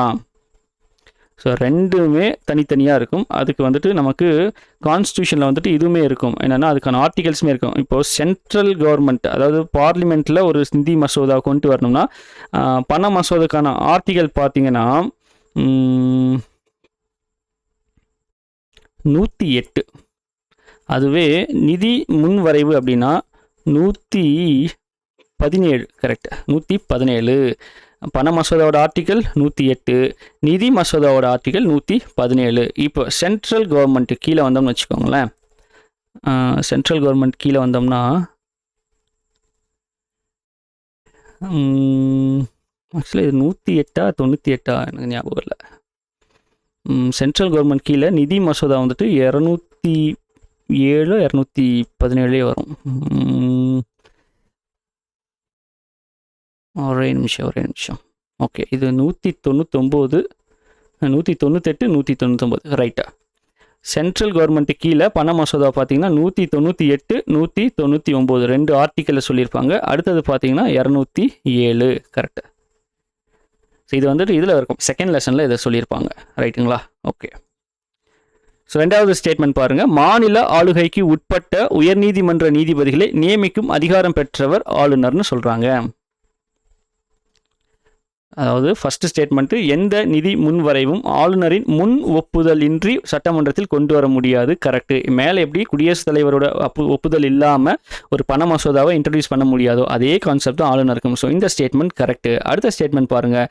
மாநில ஆளுகைக்கு உட்பட்ட உயர்நீதிமன்ற நீதிபதிகளை நியமிக்கும் அதிகாரம் பெற்றவர் ஆளுநர்னு சொல்கிறாங்க. நான் அந்த இது கொடுக்கல, ஆளுநர்னு சொல்லப்படுது. இந்த ஸ்டேட்மெண்ட் கரெக்டான்னு பார்த்தீங்கன்னா உயர்நீதிமன்ற நீதிபதிகளை யார் அப்பாயின்ட் பண்ணுவார்னா அந்த அதிகாரம் குடியரசுத் தலைவருக்கு தான் இருக்குது. குடியரசுத் தலைவர், இவருக்கு அந்த அதிகாரம் கிடையாது. அப்போது இந்த ஸ்டேட்மெண்ட் தவறு. இவர் ஆளுநர் யாரை அப்பாயின்ட் பண்ணலான்னா டிஸ்ட்ரிக்ட் லெவல், அதாவது மாவட்ட லெவல், மாவட்டம் ப்ளஸ் அதற்கு கீழுள்ள கீழமை நீதிமன்றங்கள், அதில் இருக்க அந்த நீதிபதிகளையோ அங்கே இருக்கக்கூடிய நடவடிக்கைகளை இது பண்ணுறது தான் இவருக்கு அதிகாரம் இருக்குது. உயர்நீதிமன்ற நீதிபதிகளை நியமிக்கும் அதிகாரம் குடியரசுத் தலைவருக்கு தான் இருக்குது. அடுத்தது பாருங்கள். 48வது கேள்வி. அமெரிக்க அரசியலமைப்பினை போன்று இந்திய அரசியலமைப்பும் துணை குடியரசுத் தலைவர் பதவியை வழங்குகிறது என்று கூறும் ஆர்டிக்கல். அமெரிக்காவில் இருக்கிற மாதிரியே நம்ம நாட்டில் இந்திய துணை குடியரசுத் தலைவர் இருக்கும் அப்படின்னு சொல்கிற ஆர்டிக்கல் என்னன்னு பார்த்தீங்கன்னா ஆர்டிக்கல் 63. Okay, article 63. ரைட். 49வது கேள்வி பார்க்கலாங்களா? குடியரசுத் தலைவர் தேர்தலில் வெற்றி பெற்றவருக்கு பதவி பிரமாணம் செய்து வைப்பவர். ஈஸியான கேள்விதான். உச்ச நீதிமன்ற தலைமை நீதிபதி. இது ரொம்ப முக்கியம். உச்ச நீதிமன்ற நீதிபதி கிடையாது, உச்ச நீதிமன்ற நீதிபதிக்கெல்லாம் ஒரு தலைமை நீதிபதி இருப்பார். அவர் தான் குடியரசுத் தலைவர். குடியரசுத் தலைவர் தேர்தலில் வெற்றி, ஆக்சுவலாக ஒரு குடியரசுத் தலைவருக்கு பதவி பிரமாணம் செஞ்சு வைப்பார் உச்சநீதிமன்ற தலைமை நீதிபதி. அதே போல் குடியரசுத் தலைவர் மற்றும் குடியரசு துணைத் தலைவர், ஸோ 2 பேரோட போஸ்ட்டுமே ஒரே டைமில் காலியாகும் பட்சத்தில், ஏன்னா குடியரசுத் தலைவர் போஸ்ட் காலியாக இருந்துச்சுன்னா துணை குடியரசுத் தலைவராக ஆக்டிங் குடியரசுத் தலைவராக இருப்பார். அப்படி குடியரசு துணைத் தலைவர் போஸ்ட்டுமே வேக்கன்ஸாக இருக்கும் பட்சத்தில் 2 பதவியுமே காலியாக இருக்கும்னா இந்த உச்ச நீதிமன்ற தலைமை நீதிபதி தான் குடியரசுத் தலைவராக செயல்படுவார். அப்படி ஒரு முறை எப்போ நடந்திருக்கும்? 1969 எம் ஹிதயதுல்லா, இவர் நம்ம நாட்டின் குடியரசுத் தலைவராக செயல்பட்டிருப்பார். அப்போ அவர் உச்சநீதிமன்ற தலைமை நீதிபதி. சரிங்களா? ஓகே. அடுத்தது பாருங்க, 50வது கேள்வி. பிரதமரின் செயலகம், அதாவது பிஎம் செக்ரட்டேரியட், இதை என்ன சொல்லுவாங்கன்னா பிஎம்எஸ். அதாவது ஒரிஜினலாக ஸ்டார்ட் பண்ணும்போது 1947 இது வந்து பிஎம்எஸ், பிரதமரின் செயலகம், செக்ரட்டேரியட். அது அந்த அமைப்பு பிரதமரின் அலுவலகம், பிஎம் ஆஃபீஸ், பிஎம்ஓ அப்படின்னு வந்துட்டு எப்போ மாற்றப்பட்டிருக்குன்னு பார்த்தீங்கன்னா, எந்த வருஷம் எப்போ வந்து அந்த இது வந்து பேர் வந்து சேஞ்ச் பண்ணியிருப்பாங்கன்னு பார்த்தீங்கன்னா 1972. ரைட். நெக்ஸ்ட் பாருங்க, 51வது கேள்வி. கீழே கொடுக்கப்பட்டுள்ள குடியரசுத் தலைவரின் அதிகாரம் என்னங்கிறத பார்க்கணும். வருமான வரியிலிருந்து மாநிலங்களுக்கான பங்கினை முடிவு செய்தல். நல்லா பாருங்க, வருமான வரி. அப்போ வருமான வரினா அது என்ன சம்பந்தப்பட்டது?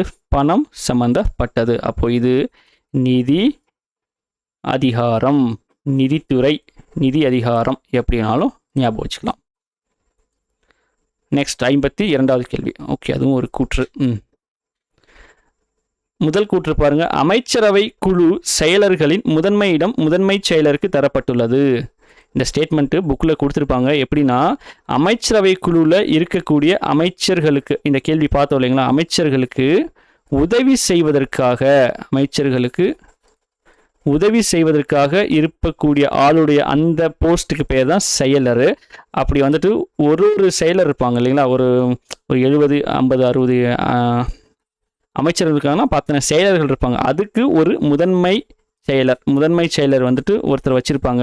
அந்த முதன்மை செயலர் என்ன பண்றாரு, வருஷம் ஆண்டுதோறும் நடைபெறும் மாநில தலைமைச் செயலர்களின் மாநாடுகளுக்கு தலைமை வகிக்கிறார். அப்போ இந்த மாநில தலைமைச் செயலகர் அப்படின்னா யாருங்க? மாநில தலைமை செயலர். அதாவது எப்படி சென்ட்ரல் லெவலில் அமைச்சரவை குழுவுக்கு அமைச்சர்களுக்கு உதவி செய்வதற்காக செயலர்கள் இருப்பாங்க, அந்த செயலர்களுக்கு ஒரு முதன்மை செயலர், ஒரு ஹெட் மாதிரி இருக்காரோ, அதே மாதிரி ஒவ்வொரு ஸ்டேட்லேயுமே அமைச்சரவை குழு இருக்குமா, அதில் அமைச்சர்கள் இருப்பாங்களா, அந்த அமைச்சருக்கு உதவி புரிவதற்கு ஒரு செயலர் இருப்பாங்க. அந்த செயலருக்கு ஒரு ஹெட்டு தான் மாநில தலைமைச் செயலர். அப்போது ஒரு வருஷமும் மாநில தலைமைச் செயலர்களை எல்லாத்தையும் கூப்பிட்டு ஒரு மாநாடு நடக்கும். அந்த மாநாட்டுக்கு யார் தலைமை தாங்குவார்னா இந்த முதன்மை செயலர். இந்த 2 ஸ்டேட்மெண்ட்டும் கரெக்டு. முக்கியமான ஒரு ஸ்டேட்மெண்ட் என்னன்னா, இதெல்லாம் நம்ம பரிச்சயம் இல்லாத ஒரு ஏரியா. குடியரசுத் தலைவர், துணை குடியரசுத் தலைவர், ஆளுநர், பிரதமர், அதெல்லாம் நிறைய படிச்சிருப்போம். அமைச்சரவை குழு எப்படி ஃபங்க்ஷன் ஆகுது, அதுக்குள்ளே என்னென்ன விஷயங்கள் இருக்குது அப்படிங்கிறது நமக்கு இந்த லெசனில் மட்டும் தான் கொடுத்துருப்பாங்க, வேறு எங்கேயுமே இருக்காது. 10th கூட பார்த்தீங்கன்னா இதை பற்றி பெருசாக இன்ஃபர்மேஷன் கொடுத்துருக்க மாட்டாங்க. அதனால் கொஞ்சம் டீட்டெயில்டாக இதில் நான் கேள்விகளும் கேட்டிருப்பேன். அந்த ஏரியாவை நல்லா படிச்சுக்கோங்க. சரிங்களா? ரைட். 53வது கேள்வி. ஆர்டிகல் 53 ரைமிங்காக இருக்கோ? ரைட். ஸோ இது என்னங்க? ஆர்டிகல் 53 என்ன சொல்லுது?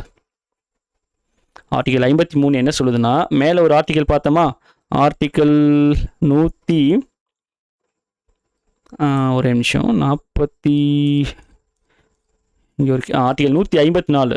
இது பாருங்க, ஆளுநர் நிர்வாகம் எப்படி நேரடியாகவோ அல்லது கீழ் உள்ளவர்களை வச்சு நடத்துறதோ அதே மாதிரி ஆர்டிகல் 53 என்னன்னா, குடியரசுத் தலைவருடைய நிர்வாக அதிகாரம். குடியரசுத் தலைவருடைய நிர்வாகம் நேரடி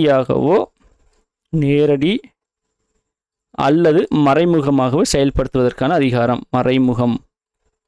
குடியரசுத் தலைவரின் நிர்வாக அதிகாரத்தை நேரடியாகவோ அல்லது மறைமுகமாகவோ செயல்படுத்துவதற்கான அதிகாரம். அதுதான் வந்து ஆர்டிகல் 53.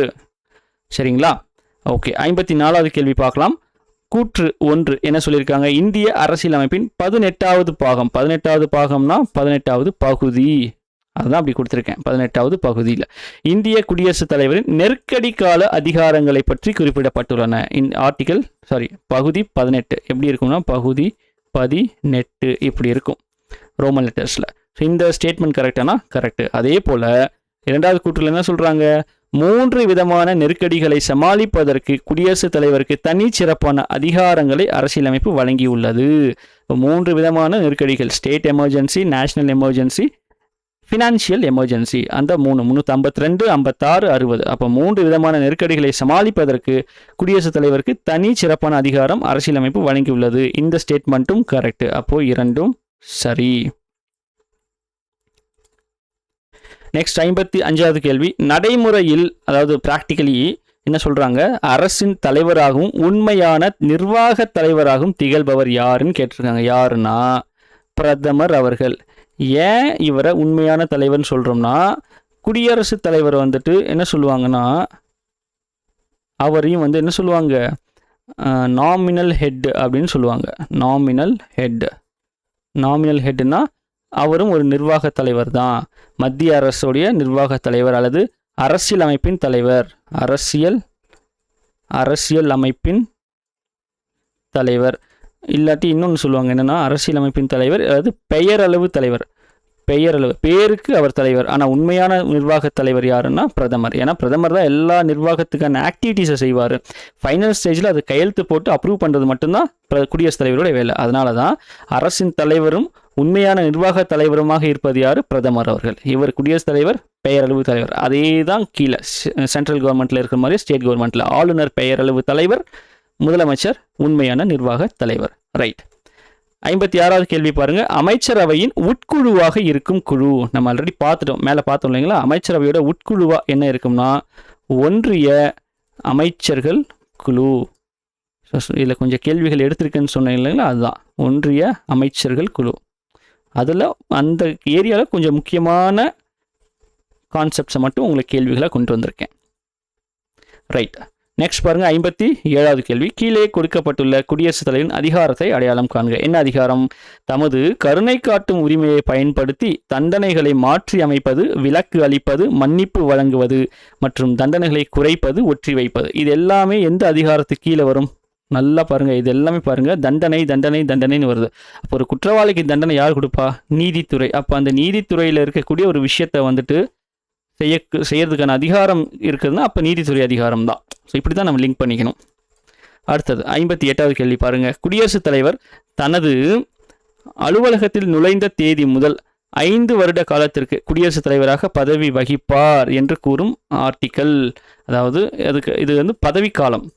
இப்போ தகுதி பார்த்தோம், தேர்தல் பார்த்தோம். தகுதி வந்துட்டு 58, தேர்தலுக்கான ஆர்டிக்கல் 53. அதே மாதிரி பதவிக்காலம், குடியரசுத் தலைவருக்கான பதவிக்காலம், அதை பற்றியும் நமக்கு வந்துட்டு இதில் கொடுத்துருப்பாங்க, கான்ஸ்டியூஷனை கொடுத்துருப்பாங்க. அது என்ன ஆர்டிக்கல் அப்படின்னு பார்த்தோம்னா ஆர்டிக்கல் 56. ஓகேங்களா. இப்போது பதவி காலத்தை பற்றி சொல்கிறது 56. எப்படி வச்சுக்கலாம்னா ஃபஸ்ட்டு தேர்தல் 54, பதவிக்காலம் 56, தகுதி வந்துட்டு 58. ஓகேங்களா. குடியரசுத் தலைவர், துணை குடியரசுத் தலைவர், பிரதமர் கூட ஆர்டிகல்ஸ் கம்மியாக தான் இருக்கும். குடியரசுத் தலைவருக்கு நிறைய இருக்கும். துணை குடியரசுத் தலைவர், ஆளுநர். ஸோ இதெல்லாமே நம்ம வந்துட்டு கிளியராக படிச்சுக்கணும். புக்கில் கொடுத்துருக்கல, அதெல்லாம் நமக்கு தேவை கிடையாது. ஆனால் குடியரசுத் தலைவரை பற்றின அனைத்து ஆர்டிகல்ஸ், அதே போல் குடியரசு துணைத் தலைவர் அண்ட் ஆளுநர் இவங்களை பற்றின ஆர்டிகல்ஸ் என்னங்கெல்லாம் இருக்கோ அது எல்லாத்தையுமே படிச்சிடணும். ஸோ அவுட் சோர்ஸ் தான். அது மாதிரி எடுத்து அதில் இருக்க அத்தனை ஆர்டிகலும் படித்து வச்சுக்கணும். சரிங்களா. ஓகே. 59வது கேள்வி பாருங்கள். கூற்று 1. இந்திய அரசியல் அமைப்பின்படி மாநில அரசமைப்பு மற்றும் நிர்வாகத்தின் தலைவராக இருப்பவர் யார் அப்படிங்கிறத நம்ம கண்டுபிடிக்கணும். ஏன்னா இது சரியா தவறான்னு கேட்கல. இந்திய அரசியல் அமைப்பின்படி மாநில அரசமைப்பு மற்றும் நிர்வாகத்தின் தலைவராக இருப்பவர் யார்? அதே போல மாநில பட்டியலில் குறிப்பிடப்பட்டுள்ள அனைத்து துறைகளிலும் இவருக்கு அதிகாரம் உண்டுன்னு சொல்லியிருக்காங்க. அந்த நபர் யார்? So almost கண்டுபிடிச்சிருப்பீங்க. ஆன்சர் வந்து ஆளுநர். ஸோ ஆளுநர் தான் நிர்வாகத்துடைய தலைவர், மாநில அரசியல் அமைப்பிற்கான தலைவர். ஆனால் உண்மையான தலைவர் யாருன்னா முதலமைச்சர். நம்ம மேலே பார்த்தோம்ல அந்த குடியரசுத் தலைவர் கேள்வி பார்க்கும்போது. ஸோ இது வந்து அதே போல் மாநில பட்டியலில் இருக்கக்கூடிய அனைத்து துறைகளிலும் இவருக்கு அதிகாரம் உண்டு. யாருக்கு? ஆளுநருக்கு அதிகாரம் உண்டு. ரைட். 60வது கேள்வி பார்க்கலாங்களா. ஸோ இதுவுமே பாருங்கள், குடியரசுத் தலைவரோட அதிகாரத்தை தான் நம்ம என்ன கேட்டகரியில் வருங்கிறதா சொல்லணும். இது ரொம்ப ஈஸி தான். உச்ச நீதிமன்றம், உயர் நீதிமன்றம், முதன்மை நீதிபதிகளை, ஏனைய நீதிபதிகளை நியமிப்பது. ஸோ பேர்லேயே நீதிபதினு வந்துருச்சு. அப்போ இது நீதித்துறை. இதெல்லாம் கொஞ்சம் ஈஸியாக தான் இருக்கும், இருந்தாலும் இதெல்லாம் தெரிஞ்சுக்கணும். அதுக்காக தான் இந்த கேள்வி எடுத்துகிட்டு வந்தது. ஏன்னா பாக்ஸில் இருக்குது, அது கொஞ்சம் குட்டியாக இருக்கும். ஏன்னா நிறைய இருக்குமா, அதனால் வேர்ட்ஸ் வந்து வார்த்தைகள் வந்து கொஞ்சம் சின்ன சைஸில் கொடுத்துருப்பாங்க. அதனால் அதெல்லாம் குட்டியாக இருக்குது, எப்படி படிக்கிறதுன்னு விட்டுட்டு போயிடக்கூடாது. படிக்கணும். ரொம்ப ரொம்ப ரொம்ப முக்கியம் அது. சரிங்களா. சரி. 61வது கேள்வி பாருங்கள். கூற்று 1 ஆர்டிகல் 74 என்ன சொல்லுதுன்னா, பிரதமரை குடியரசுத் தலைவர் நியமிக்கிறார். மற்ற அமைச்சர்கள் பிரதமரின் ஆலோசனையின் பேரில் குடியரசுத் தலைவரால் நியமிக்கப்படுகிறார். இங்கே பாருங்கள், பிரதமரின் ஆலோசனையின் பேரில். இந்த வேர்டு வந்து ரொம்ப முக்கியம். ஏன்னா குடியரசுத் தலைவர் தன்னிச்சையாக அமைச்சர்களை இங்கே இருக்காங்க பாருங்க, இந்த அமைச்சர்களை நியமனம் செய்ய முடியாது. யாரை அமைச்சராக போடலாம்னு பிரதமர் சொல்கிறாரோ அவரை தான் குடியரசுத் தலைவர் அமைச்சராக நியமனம் செய்ய முடியும். அதே போல் பிரதமர் இங்கே இருக்க இந்த பிரதமரோட முதன்மை பணி என்னன்னு சொல்லுவாங்கன்னா, முதன்மை பணி என்னன்னா அமைச்சரவை பட்டியல் தயாரிக்கிறது. அமைச்சரவை பட்டியலை தயாரிக்கிறது தான் முதன்மை பணின்னு சொல்லுவாங்க. அப்போ அதில் யாரெல்லாம் அமைச்சர்களாக போடலாம்னு சொல்கிறாங்களோ அவங்கள மட்டும்தான் குடியரசுத் தலைவர் அமைச்சராக பதவி பிரமாணம் செஞ்சு வைக்க முடியும். தன்னிச்சையாக அவராக வந்து குடியரசுத் தலைவராக ஒரு யாரோ கூப்பிட்டு வந்து அமைச்சரெல்லாம் போட முடியாது. ஸோ அது ஆர்டிகல் 74ன்னு சொல்கிறாங்க.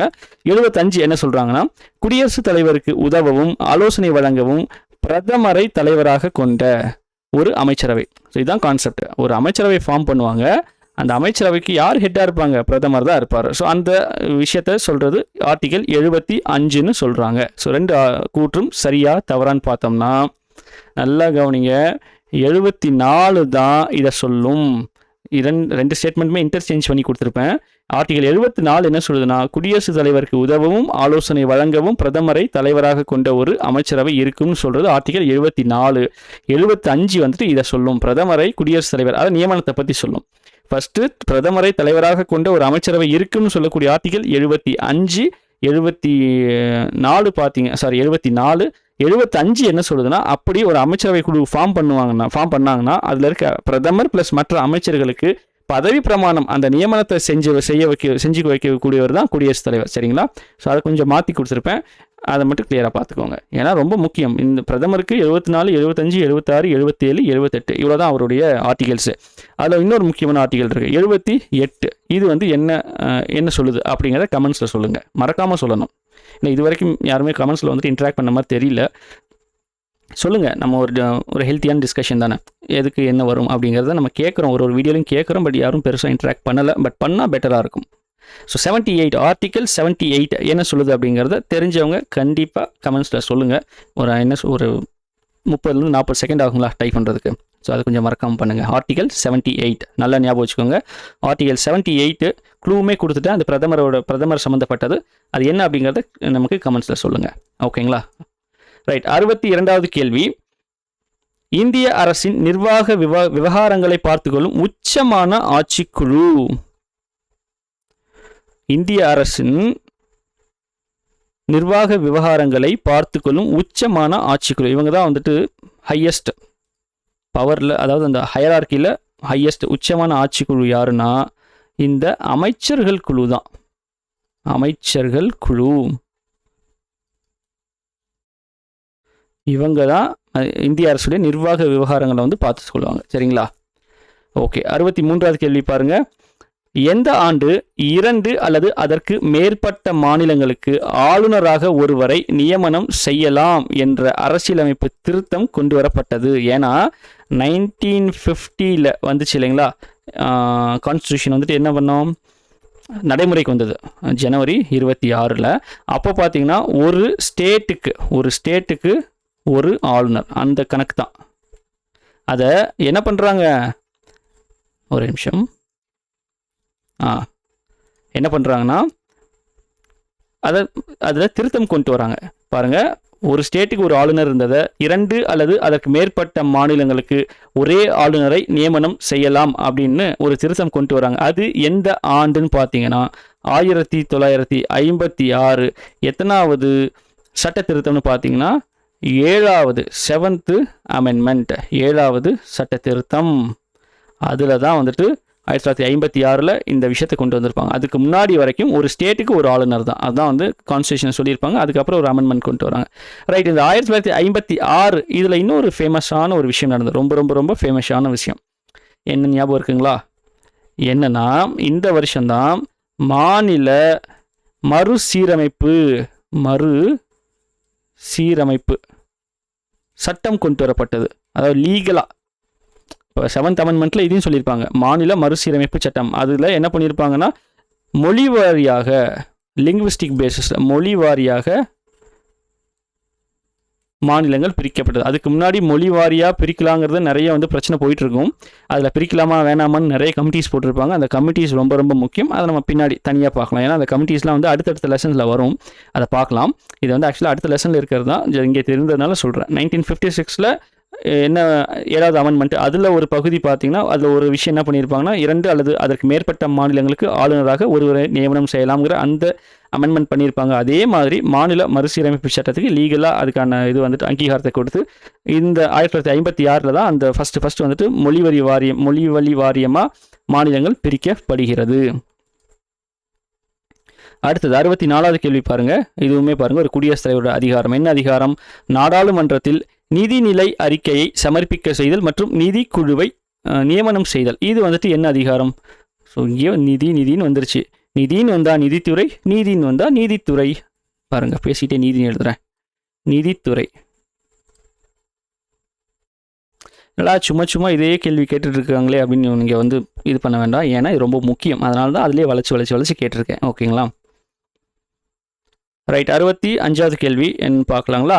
மாநில அரசின் தலைமை வழக்கறிஞர். நல்லா பாருங்கள், மாநில அரசுடைய தலைமை வழக்கறிஞர் மாநில பொதுப்பணி ஆணையத்தின் தலைவர். இப்போ நம்ம ஸ்டேட்டுக்கு பார்த்தீங்கன்னா டிஎன்பிஎஸ்சியோட ஹெட்டு ப்ளஸ் அதற்கான மெம்பர்ஸு, அவங்களை நியமிக்கும் அதிகாரம் ஆளுநரின் நிர்வாக அதிகாரங்களில் உள்ளடங்கும்.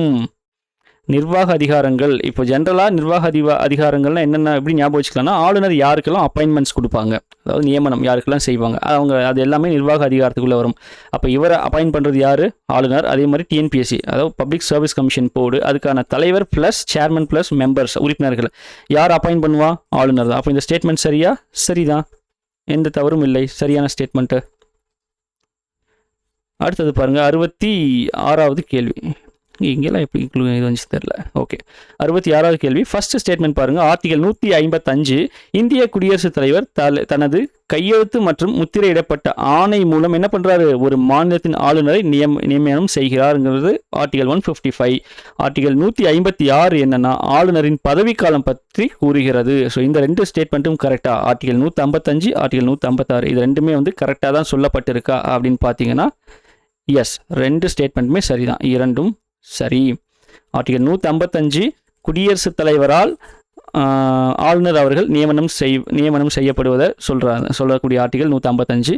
156 ஆளுநருடைய பதவிக்காலம் 5 வருஷம் சொல்கிறாங்க இல்லைங்களா, 5 இயர்ஸ், அந்த மாதிரி அந்த பதவிக்காலத்தை பற்றி சொல்கிறது ஆர்டிகல் 156. அடுத்தது 67வது கேள்வி. நாடாளுமன்ற கூட்டங்களின் துவக்க உரையை நிகழ்த்துபவர் யார்? இங்கே பாருங்கள், நாடாளுமன்றம் முன்ன இதே மாதிரி ஒரு கேள்வி பார்த்தோம். அது வந்துட்டு சட்டமன்ற உறுப்பினர்களுக்கு இடையே உரையாற்றக்கூடிய அதிகாரம் ஆளுநருக்கு இருக்குன்னு பார்த்தோம் இல்லைங்களா. அதே மாதிரி நாடாளுமன்ற கூட்டங்களுடைய துவக்க உரை, வருஷத்துக்கு முதல் கூட்டம் ஆரம்பிக்கும் போது அந்த முதல் கூட்டத்துடைய உரை வந்து யார் வந்து நிகழ்த்துவார்னா குடியரசுத் தலைவர் அவர்கள். குடியரசுத் தலைவர். ரைட். 68வது கேள்வி. சரியா தவறா என்ன சொல்லியிருக்காங்க? ஆர்டிகல் 356 பயன்படுத்தி அவசர நிலையை பிரகடனப்படுத்தி குடியரசுத் தலைவர் ஆட்சியை பரிந்துரைக்க ஆளுநருக்கு அதிகாரம் உள்ளது. நல்லா பாருங்க, பரிந்துரை செய்வதற்கான அதிகாரம். அவர் வந்துட்டு பிரகடனப்படுத்த முடியாது. அவசர நிலையை பிரகடனப்படுத்தி அதுக்கு 356 பயன்படுத்தி குடியரசுத் தலைவர் ஆட்சியை பரிந்துரைக்க ஆளுநருக்கு அதிகாரம். இதுதான் பரிந்துரை செய்வதற்கான அதிகாரம் யாருக்கு இருக்கு? ஆளுநருக்கு. அப்போ இந்த ஸ்டேட்மெண்ட்டு கரெக்டு. ஆனால் நம்ம முன்னாடியே சொன்ன மாதிரி குடியரசுத் தலைவர் ஆட்சி அப்படிங்கிற டேர்ம் வந்து நமக்கு இல்லை. கான்ஸ்டியூஷனில் அந்த மாதிரி டேர்ம் சொல்லவே கிடையாது. அது நம்மளோட புரிதலுக்காக சொல்ல ஆரம்பித்தோம். அதை அப்படியே வந்து பயன்படுத்திட்டு இருக்கோம். 69வது கேள்வி பாருங்க. குடியரசுத் தலைவர் பதவிக்காக குறைந்தபட்சம் 50 தேர்வுக்குழு வாக்காளர்களால் முன்மொழிவு செய்யப்பட வேண்டும் என்றும், மேலும் வேட்பாளர் தேர்வுக்குழுவின் 50 உறுப்பினர்கள் அதை வழிமொழியப்பட வேண்டும் என்றும் வலியுறுத்தும் ஆர்டிக்கல். அப்போ ஒரு குடியரசுத் தலைவர் ஆகணும்னா சாதாரணமாக ஆக முடியாது. அப்போ 50 பேர் வந்து தேர்வுக்குழு வாக்காளர்களால் முன்மொழியணும். அவர் தான் வரலாம் அப்படின்னு 50 பேர் சொல்லணும். அதை 50 பேர் வழிமொழியணும் அப்படின்னு சொல்லக்கூடிய ஆர்டிக்கல் என்னன்னு பார்த்தீங்கன்னா ஆர்டிக்கல் 52.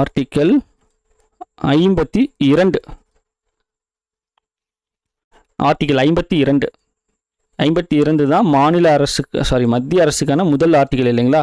மத்திய அரசுக்கான முதல் ஆர்டிகல் 51 ஏவோட முடியும், அடிப்படை கடமைகள். அதுக்கப்புறம் 52. 54 என்ன நம்ம பார்த்தோம்? தேர்தல் இல்லைங்களா? 54 வந்து தேர்தல். 56 வந்துட்டு பதவிக்காலம் 58 வந்துட்டு தகுதி, குடியரசுத் தலைவருக்கான தகுதி. அது எல்லாமே இங்கே பார்த்தோம் இல்லைங்களா? ஸோ அப்படி தான் நம்ம வந்து அதை வந்து எல்லாத்தையுமே வந்து கம்பைல் பண்ணி ஒரு தனியாக எழுதி வச்சுக்கணும். ஏன்னா அப்போ தான் நமக்கு மறக்காமல் இருக்கும். ஓகேங்களா? நெக்ஸ்ட் 70வது கேள்வி. ஆர்டிக்கல் 61 பற்றி சொல்லியிருக்காங்க. ஆர்டிக்கல் 61 பற்றினா கூற்றுகள் சரியா தவறான்னு பார்க்கலாம். பாராளுமன்றத்தின் எந்த அவையிலும் குடியரசுத் தலைவர் மீதான குற்றச்சாட்டினை தொடங்கலாம். நம்ம மேலேயே பார்த்தோமா, எந்த ஒரு அவையிலும் தொடங்குவது சாத்தியம். அதுக்கான க்ரைட்டீரியா என்னென்னா 4/1 வந்துட்டு அதற்கு ஆதரவாக வந்துட்டு சைன் பண்ணணும். கையொப்பம், அதாவது கையெழுத்து போடணும். கையெழுத்து போட்டால் அந்த இது வந்து தொடங்கப்படும். ஸோ பாராளுமன்றத்தில் எந்த அவையில் வேணாலும் ஸ்டார்ட் பண்ணலாம். ஸோ இந்த ஸ்டேட்மெண்ட் கரெக்டு தான். அடுத்தது, இதற்காக 14 நாட்களுக்கு முன்னதாகவே எழுத்துப்பூர்வமான அறிவிப்பு கொடுக்கப்பட வேண்டும். இதுவும் நம்ம பார்த்தோம். ஸோ இந்த இதுவும் கரெக்டு தான். அப்போது குடியரசுத் தலைவருடைய தகுதி நீக்கத்தை பற்றி சொல்லக்கூடிய ஆர்டிக்கல் 61. ஸோ இந்த ஆர்டிக்கல் முக்கியம். அதனால தான் அதை ஒரு ஸ்டேட்மெண்ட்டாகவே கொடுத்துட்டேன். ரைட். 71வது கேள்வி. குடியரசுத் தலைவரோட அதிகாரம் என்னென்னா, நாடாளுமன்றம் நடப்பில் இல்லாத போது அவசர சட்டங்களை பிறப்பிப்பது. நல்லா பாருங்கள், இந்த இடத்துல நாடாளுமன்றம் வந்துருச்சுன்னு டக்குன்னு வந்து சட்டமன்ற அதிகாரம்னு போட்டக்கூடாது. நல்லா கவனிக்கணும். நாடாளுமன்றம் நடப்பில் இல்லாத போது, எப்போ நடப்பில் இல்லாமல் இருக்கும், ஒரு எமர்ஜென்சி அப்போ, அந்த டைமில் அவசர சட்டங்களை பிறப்பிப்பது. அவசர சட்டங்களுக்கான ஆர்டிகல் என்ன? குடியரசுத் தலைவருக்கு 123. அதை பயன்படுத்தி தான் அவசர சட்டத்தை பிறப்பிக்க முடியும். அப்போது இந்த அதிகாரம் எந்த அதிகாரத்துக்குள்ளே வரும் பார்த்தீங்கன்னா, நெருக்கடி கால அதிகாரம். நெருக்கடி கால அதிகாரம் அதுக்குள்ளே தான் இது வரும். Okay, right. அடுத்தது 72வது கேள்வி. இன்னும் 2 கேள்வி தான். 2 கேள்வி பார்த்தோம்னா இந்த டெஸ்ட் முடியுது. 72வது கேள்வி பாருங்கள். குடியரசுத் தலைவருக்கும் அமைச்சர்கள் குழுவிற்கும் இடையே தகவல் தொடர்பு பாலமாக இருப்பவர். முன்ன இதே தான் பார்த்தோம்.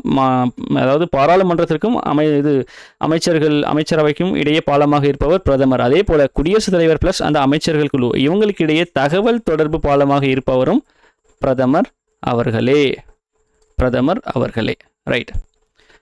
73வது கேள்வி பாருங்கள். குடியரசு துணைத் தலைவரின் தேர்தல் தொடர்பாக யார் முடிவு செய்கிறார்கள்? ஸோ இந்த கேள்வியுமே நமக்கு ஸ்கூல் புக் பேக்கில் கொடுத்த ஒரு கேள்வி தான். அது ஆப்ஷனோடு இருக்கும். நம்ம இங்கே ஆப்ஷன் எல்லாம் பார்க்க போகிறோம். யாருக்கு அந்த முடிவு எடுக்கக்கூடிய அதிகாரம் இருக்குதுன்னு பார்த்தீங்கன்னா, நாடாளுமன்றம் அல்லது பாராளுமன்றம், எப்படி வேணாலும் சொல்லலாம். ஸோ அவங்களுக்கு தான் குடியரசு துணைத் தலைவர் தேர்தல் தொடர்பாக ஒரு முடிவு எடுப்பதற்கான அதிகாரம் இருக்கிறது. ஸோ ஆல்மோஸ்ட் இந்த பாடத்தில் இருக்கிற முக்கியமான பாயிண்ட்ஸ் எல்லாத்தையுமே கொண்டு வந்துட்டேன். மோஸ்ட்லி எதுவுமே மிஸ் பண்ணலை. அப்படி ஏதாவது 1-2 மிஸ் பண்ணியிருந்தாலும் அதையுமே சேர்த்து வந்து இது பண்ணிங்க. நான் மோஸ்ட்லி பண்ணலை, பட் எனக்கு தெரியாமல் ஏதாவது மிஸ் ஆகியிருக்கும் பட்சத்தில் அதையுமே நீங்கள் தனியாக நோட் பண்ணிக்கோங்க. ஓகேங்களா? ரைட். ஸோ நமக்கு ஆட்சித்துறை இந்த பாடத்துக்கான ஒன்லைனர் டெஸ்ட் வந்து கம்ப்ளீட் பண்ணிட்டோம். ஸோ ரொம்ப முக்கியமான ஒரு லெசனுங்க. ஏன்னா இதில் தான் டீட்டெயில்டாக குடியரசுத் தலைவர், துணை குடியரசுத் தலைவர், அதுக்கப்புறம் வந்துட்டு பிரதமர், அமைச்சர்கள் குழு, பிரதமர்கிட்ட அமைச்சரவை ப்ளஸ் அதில் இருக்க அமைச்சர்கள் குழு, அது போக ஆளுநர், இது எல்லாத்தையும் அவங்களுக்கான அந்த அதிகாரங்கள் என்னென்ன, அதுதான் மெயின். ஸோ அதை ரொம்ப டீட்டெயில்டாக இந்த லெசனில் கொடுத்துருப்பாங்க. ரொம்ப ஒரு முக்கியமான பாடம். நல்லா படிச்சுக்கோங்க. படிச்சுட்டு நம்ம வீடியோவை ரிவிஷனுக்கு பயன்படுத்திக்கோங்க. அதாவது டெஸ்ட்டுக்கு, இதுட்டு வந்து டெஸ்ட்டு போட்டு பார்க்குறது. ரிவிஷன் வந்துட்டு ஒன்லைனர் ரிவிஷனாக, அதாவது அது நம்ம பின்னாடி பார்க்கலாம். அது எப்படின்னா, இப்போது இதே மாதிரி வந்துட்டு இந்திய அரசியலமைப்புக்கு வந்துட்டு ஒரு 6th 10th 12th அந்த 3 பாடத்தையும் கம்பைன் பண்ணி ஒரு ஒன்லைன் ரிவிஷன் மாதிரி கொடுத்துருந்தோம். ஸோ அதே மாதிரி இதுக்கும் பார்க்கலாம். மத்திய அரசு மாநில அரசுக்கும் பார்க்கலாம். ஏன்னா இதோட முடிஞ்சது சட்டமன்றம், ஆட்சித்துறை. அதுக்கப்புறம் பார்த்திங்கன்னா 10th வந்து மத்திய அரசு மாநில அரசு, 8th 7th தான் இருக்கும் மாநில அரசு எவ்வாறு செயல்படுகிறது அப்படின்ட்டு. அது எல்லாத்தையும் பார்த்துட்டோம்னா நமக்கு மத்திய அரசு மாநில அரசுங்கிற அந்த 2 டாபிக் வந்துட்டு சிலபஸில் 2 டாபிக் இருக்கு இல்லையா, அது வந்து கம்ப்ளீட் ஆகுது. ஸோ இதுக்கான ஒரு ரிவிஷன், அதை மொத்தமாக சேர்த்த மாதிரி. இப்போ தனித்தனியாக ஒரு லெசன் வைஸ் வந்துட்டு டெஸ்ட்டு பார்த்தோம். அதெல்லாம் சேர்த்து ஒரே வீடியோவில் ரிவிஷன் மாதிரி வந்து பார்த்துடலாம். சரிங்களா? ஓகே. ஸோ இந்த டெஸ்ட் வீடியோ உங்களுக்கு யூஸ்ஃபுல்லாக இருக்குன்னு நம்புகிறேன். யூஸ்ஃபுல்லாக இருக்குன்னு நினச்சிங்கன்னா மறக்காமல் எனக்கு ஒரு கமெண்ட்டோ அல்லது ஒரு லைக்கோ போட்டு காட்டுங்க. அப்போ தான் எனக்கு ஒரு சாட்டிஸ்ஃபேக்ஷன் இருக்கும். ஓகே, நம்ம எடுக்கிறது நல்லபடியாக எல்லாருக்கும் வந்து போய் சேருது, எல்லாருக்கும் அதனால ஒரு நல்லது இருக்குது அப்படிங்கிறத எனக்கு வந்துட்டு தெரியும். ஸோ அது எனக்கு இன்னொரு பூஸ்ட்டாக இருக்கும். அடுத்தடுத்து நான் வந்துட்டு வீடியோ வந்து தொடர்ந்து போடுறதுக்கு. சரிங்களா? ஸோ தொடர்ந்து பயணிப்போம். 2026 Group 4 கண்டிப்பாக நம்பி படிங்க. எல்லாருக்கும் நல்ல விதமே நடக்கும். சரிங்களா? எல்லாரும் போஸ்டிங் வாங்குகிறோம். ரைட்டுங்களா? ஓகே, அடுத்த வீடியோவில் பார்க்கலாம். நன்றி, வணக்கம்.